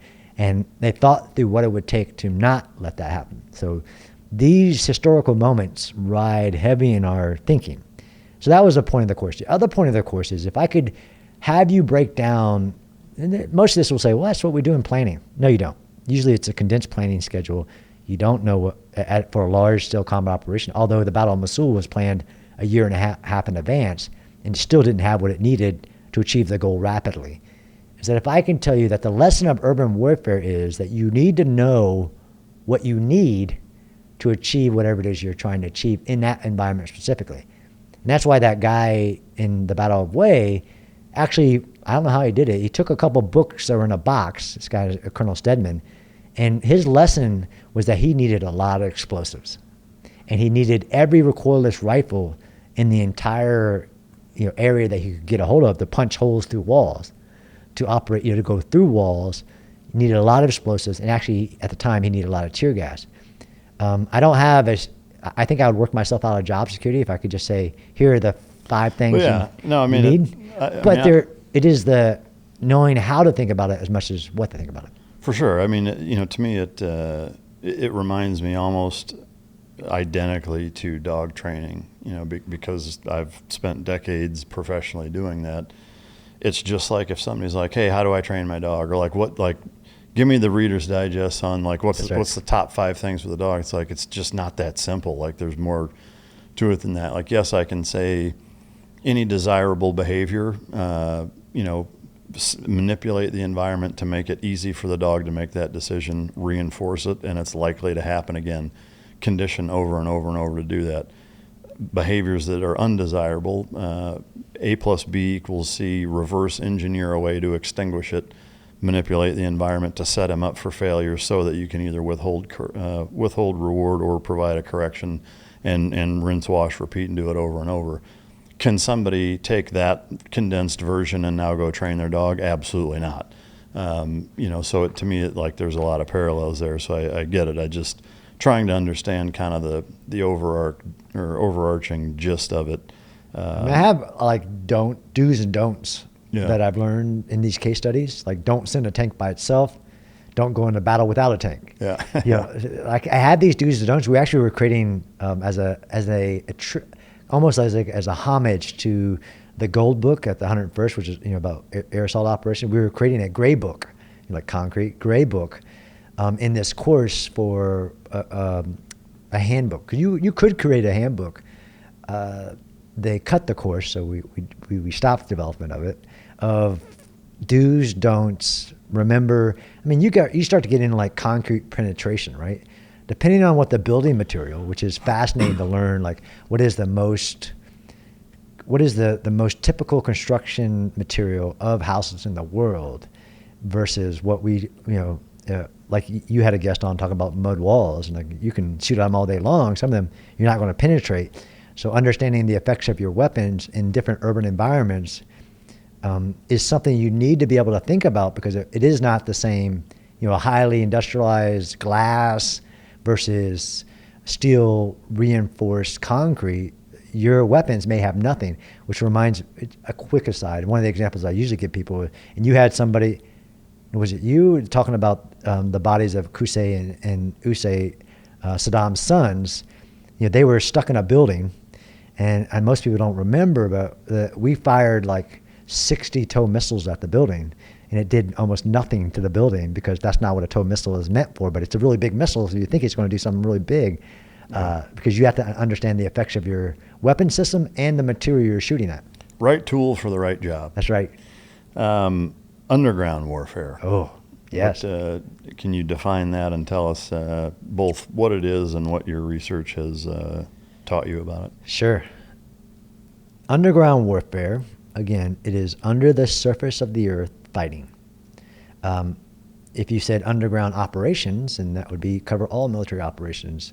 And I just did a podcast yesterday where it's its own domain, and a term that hasn't been used before, subterra domain, I think should be used. Operating underground within our community usually gets viewed as an extension of the surface or a hurdle to deal with if you encounter it, right? But it's as old as warfare, right? I've done show, how did, according to ancient history, King David conquer the city of Jerusalem? He went through he sent like a version of Navy SEALs through a water tunnel, and they went beyond the fortresses and came up in the middle of the city, and as much as Troy and going through the gate. Underground warfare is fighting underground. People view it as a specialty, and it shouldn't be, because there are very few urban environments of the world that don't have an underground aspect to it. Some of them having, like you go to New York, you have cities under cities. Some enemies have gotten that. If we talk about Iran, as the surface of the earth has become more lethal, survivability more challenged, more people have gone underground. Of course, usually in warfare, if you want to protect anything, you put it underground. Our strategic, nuclear command site, underground. Iran put anything it could underground and caused us a lot of problems. Underground warfare also includes entering the underground environment. But the problem that I face in communicating, like you said, being a good communicator, is that underground warfare is not similar to urban warfare. as in all the tool sets that you would need. Actually, everything you have to fight on the surface will not work if you send it underground. You would probably get that as in all my commo that needs a satellite, line of sight, radio frequency, all my night vision goggles that need ambient light, all my commo equipment won't work if I shove it underground because none of that stuff is present. There is no, the air is not breathable in most of them, and you better have something that manages the air. If you fire your weapon once, it's going to suck the oxygen and replace it with harmful chemical, gases. Yeah, and obviously any explosives, even any explosives, the a breaching, grenade. all that stuff. It's all. So what I usually say to help people think about underground warfare is that, when of course we used to have a long warfare of naval warfare, right, on the surface, right, boats, the Battle of Talafar, all of these things on the surface. Urban warfare and surface warfare is similar as fighting on the surface of the ocean as underwater warfare is. Submarines, scuba diving, all of that stuff. Once you enter the subterranean, which I love to study, is equally, if not more, under-researched, under-resourced type of warfare than anything in the world is going underground because of all the requirements and all the amount of even human psychology about not wanting to go underground. Even from societies, right? Where does the devil come from? It comes from underground. Yeah. There are some special people that have that special skill of going, a hard target defeat underground, all these things, thermobaric torches to breach underground surfaces, all this stuff. But it is becoming pervasive. It always was there, and it always was, if you want to protect something, put it on the ground. In the wars that I'm studying, from Nagorno-Karabakh, Ukraine, Russia, India, Pakistan, the surface is very dangerous. So people are reinventing ways to rapidly put things underground. If you go to the Ukraine-Russia front line right now, and it has this dead zone everybody knows about, where 15 to 50 kilometers, if you're seen, you're killed. The drones, robotics, all of that stuff. But nobody talks about the underground world they're building in that area. All the hospitals are underground. The drones manufacturing is underground. Russia's even built like a highway underground just to be able to transport troops back and forth to that area. It is the present. It is the future. And if you want to talk about like what schools, doctrine, equipment we have, it's actually very little. Wow. Do you see the U.S. military branching out into more capabilities underground warfare related? So, not as of now. You should ask me about that, urban, because I've actually tried to work with people to convince the Army they need to focus on urban warfare. And actually, there have been leadership blips, like General Odnero, like I told you, who did that megacity studies, like, okay, I'm going to get the Army, and he added, there's new sites like the Rajesh City National Training Center. I can't convince the leadership that underground warfare should have. There's only one military that I know of, actually, who has a whole unit dedicated, not just to operate underground, but to study, research, and develop for the underground. And that's Israel's. They have a brigade of Special Forces engineer called Yahalom, who for decades has been preparing for underground warfare in their specific needs versus us. And this is actually, one of the things I learned in Gaza is that it challenged Israel's military what to do about tunnels, and they developed a way to be able to enter a tunnel and maneuver underground at the same time they were operating on the surface. Sounds pretty logical. Nobody's ever tried it in the modern era. Do you mean like paralleling movements? Yes, dual envelopment. Oh. So they were maneuvering on the surface while they had people maneuvering from multiple locations underground to take away the enemy's advantage. So the number one rule of urban warfare is don't fight the way the enemy wants you to fight. Yeah. So don't attack his strongest points, right? All those maxims and principles apply to urban warfare. For some reason, there's a cognitive balance. There is no school for underground warfare, Mike. There are special people who do it, but there is no body of knowledge. I mean, we faced over 1,000 miles of tunnels in Vietnam. We had a school at Fort Leonard Wood for tunnel rats, for how do you destroy a tunnel, how do you neutralize a tunnel. All that history is gone, and there is no school. And what I usually do is put a picture of a soldier standing in front of a tunnel, and what do you want him to do? He doesn't have the equipment, doesn't have the knowledge, definitely doesn't have the training for it. I've tried to convince leaders that it's an important gap in our capabilities globally. Of course, there's a gap even in our ability to impact the underground, as we saw in Iran, right? We built the GBU-57 specifically for that Iranian nuclear site. It's about hitting the underground and penetrating underground. If we were to consider, the answer is to consider the Subterra as a domain. I think we had a win when President Trump created the Space Force, right? It was already a war in the space. Chinese satellites that can hit our satellites, the space junk, all that stuff. That was a win when we created the Space Force, because we view it as a separate domain than just the air, right? Yeah. We don't have a Subterra force. Yeah. Well, it reminds me of canine programs specifically in the military, but even in some law enforcement circles where it is very cyclical or only if it's needed right now in this current conflict. And, as you and really anybody who's ever operated knows, that's not a light switch you can turn on and off, just like what you were saying with the Vietnam tunnel rat stuff, is that, like in Vietnam, similarly to tunnel rat stuff, canine programs were a huge part of special operations. After Vietnam, they disbanded them, all of them, until post 9/11. So 9/11 rolls around, and now there's not a single special operator that has any working canine knowledge as it relates to how to implement into special operations, missions. And so I have this thing that I say, and you probably can correct me. I've been told, and I'm pretty sure I'm right, but it's a point about the dogs, is that most people think that you can take any military working dog and shove it underground. No, I mean, I guess I would say you could take any special operations working canine and do that with them. I'm confident in it. And I would say that depending on who's doing the selection for those canines in the units, then I would say most likely, if it's the right people selecting the right dogs. Where you run into trouble is if you were to try to take, say, a gate guard patrol canine, that's just standing gate security at some Navy base somewhere, and try to, throw him underground and do the same caliber of operations. Probably not. What I would say is different with dogs, though, is that, the understanding of environment, I'm not going to say they're oblivious, because they're not. They understand. But our perception of our environment can drastically differ because of our, not our conscious, but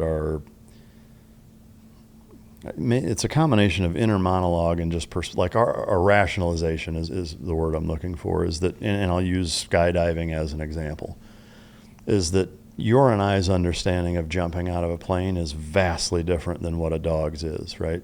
To us, we understand that we're 30,000 feet above the ground, that we're absolutely not going to survive if our parachute doesn't open, or that we even have a parachute on, that we're traveling 200 miles an hour, when we're jumping out, or 120 miles an hour.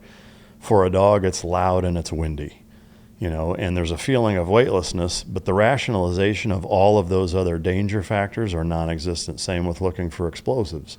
They have no real concept that they're looking for, a 200-pound IED that has the capacity to vaporize 200 people into pink mist. They know that every time I've noticed the presence of this odor of Semtex or, urea nitrate, and you've marked it and rewarded it with the ball that I want to chase, that I'm going to go try to find that odor. Like that's the gist of it. And so with underground, similarly, I would say if a dog is environmentally super stable, then I do think you could throw them underground and it's not going to be a ton different to them. Their eyesight works very different than ours. Their understanding of being underground versus just being in a small room is far less cognitively understood than it would be for you or I. So to me, it's more about the caliber of the dog environmental stability-wise than it is their actual understanding of being subterranean, if that makes sense. Oh, it makes a lot of sense. And this is if we get to why is underground warfare hard, I usually start with the human, because the physiology that it will do to a human based on its perception, whether they've gone through confined spaces training, whether they have claustrophobia, whether they get vertigo, because you can lose time of you can lose track of direction, time. You can start to lose your mind down there, especially how long you're down there. All these things, which are very individual specific, that you just don't know. And talking to some people that train special people to go underground, like you can be a very special operator and and put him underground, and he starts freaking out. Yeah, for sure. Yeah, I would say people is totally different because of the rationalization aspect. Because like any good dog, police, military, even search and rescue that aren't bite or explosive or narcotics detection dogs, like you're going to be doing tight attic, crawl space work, duct work. I mean, like tons of examples of sending police dogs through air ducts in warehouses where they're having to crawl through, a super tight tunnel. And they're doing it because they're high drive dogs that know they get to fuck somebody up at the end of it. And so they don't care what they're around. And they go into like shark attacking a seal, my eyes roll back, type of singular focus. And they're hair missile, right? Yeah, they're totally undistracted by everything except that one thing. But yeah, with people, I agree 100%. It's the same thing, I think, with, because you say the same thing about underwater. I mean, one of the, mentioning that Israeli unit that does collaborative, above ground and below ground, we actually kind of do the same thing, doing gas and oil platforms or GoPlats, where we'll do a pole dive. So you're on a painter pole with an entire platoon of 16 dudes in 2-man pairs every 7 or 8 feet, all diving on closed rebreathers, so there's no bubbles, totally blacked out at night, diving into an oil rig, running a line from stanchion to stanchion, unclipping all your shit, blow and go, come up and then hook and climb and attack the go plat from the ground while somebody's doing it from the air, fast roping, and then you meet in the middle. Nice. So it's different, but it's the same principle. And but I think, when I look at what water does to a lot of people, similarly, like, the SEAL teams kind of specialize in water operations, maritime and underwater. We're really the only unit that combatively dives. Yes, the Army will send SF guys through dive school and whatever, but the SEAL teams are really the only combat divers in the DoD arsenal, from my understanding. And that underwater component is the great equalizer. Like a lot of people who are absolute savages on land, you get them in water and they can't swim, they're not comfortable, take their air away and get them 10 feet under and start wrestling them and tying them up and blindfolding them, and like that changes a lot of people's perspective on being comfortable. And unless you've done it, and are comfortable in it and have conditioned yourself to do all of these things underwater at night when you can't see or talk or whatever, it is very, very different, And we've developed, I can only imagine, that's really cool. And we've developed not just specialized units, we have specialized equipment, we have everything. Even look at the drones now. We have, in Iran, everybody saw the debut of a autonomous surface vehicle to rescue 2 downed Apache pilots. We have deep underground robots, missiles, all of that. If you think about the Subterra, we have none of that.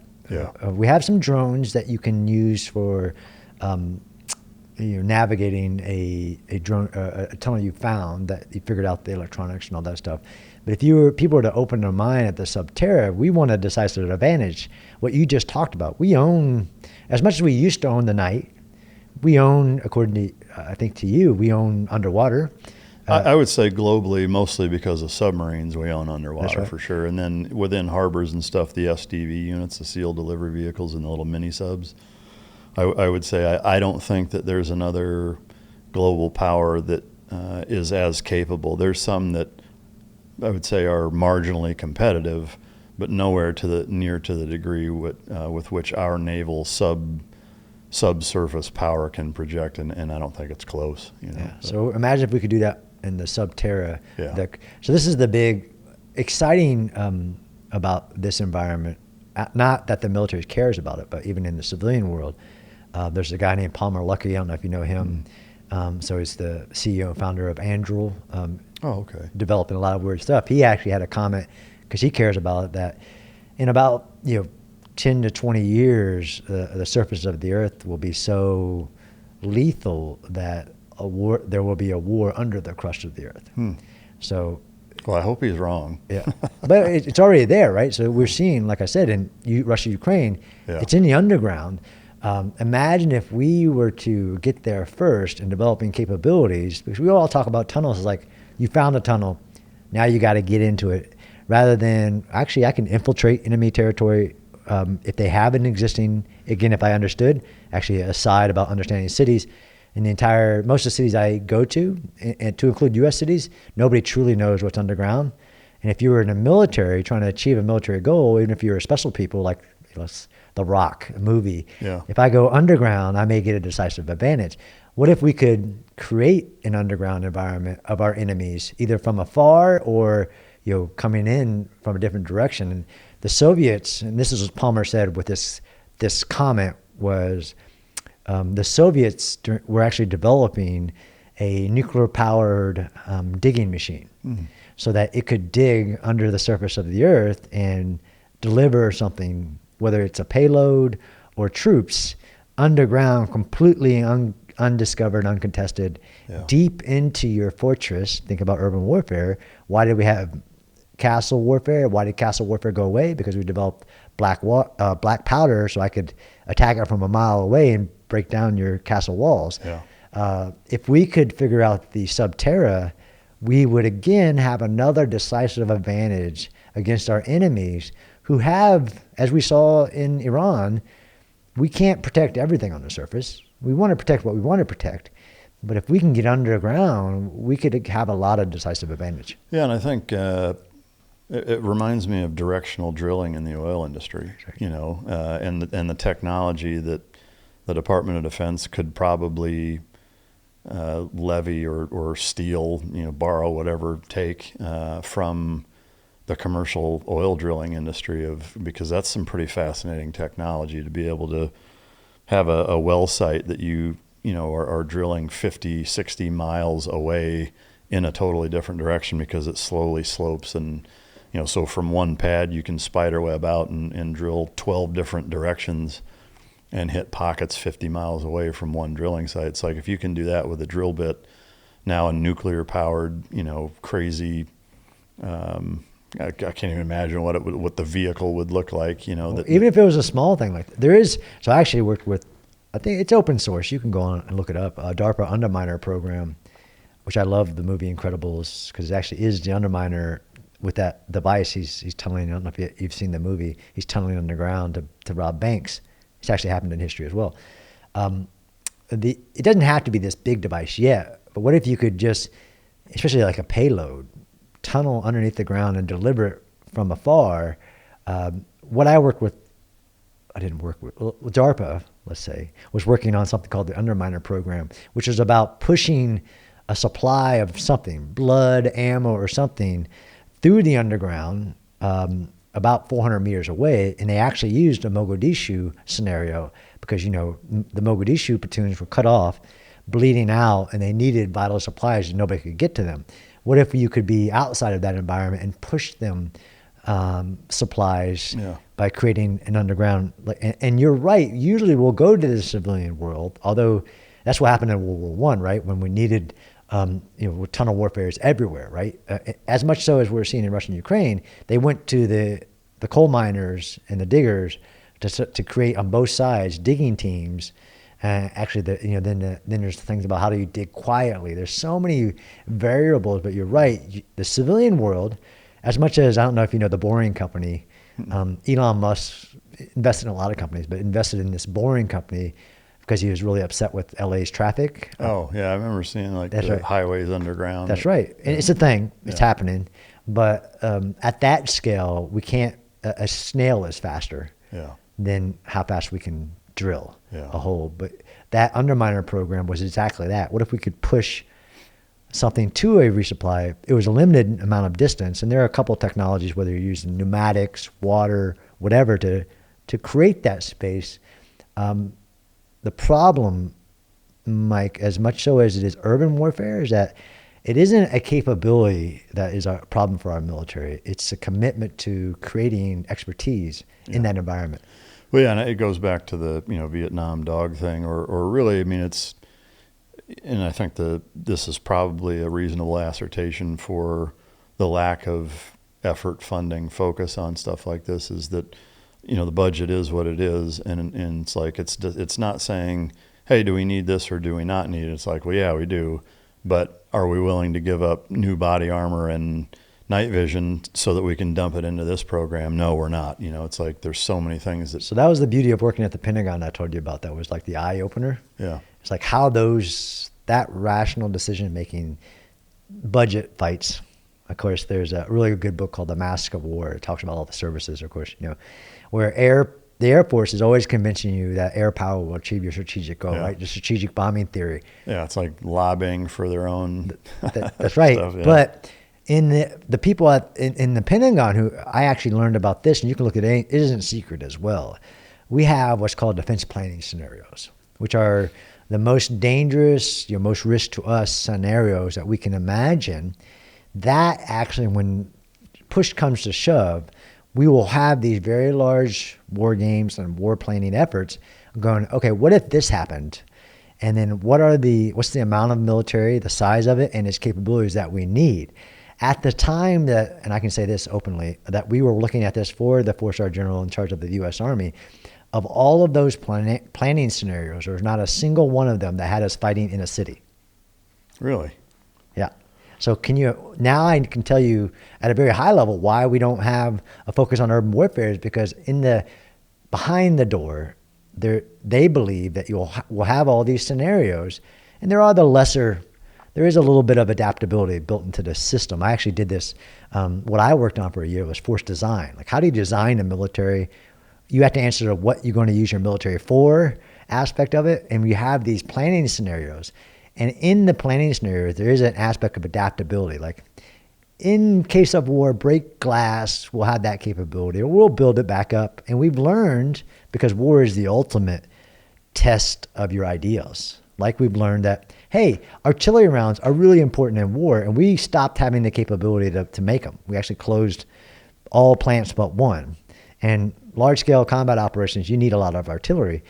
When I found this out, I was amazed that that's how we build our militaries, is against these likely worst-case scenarios of defense planning scenarios, to the size of the special operations community, to the size of our armies, to how many aircraft carriers we need, all that stuff. It all goes to a plan of a war plan that we might have. Yeah.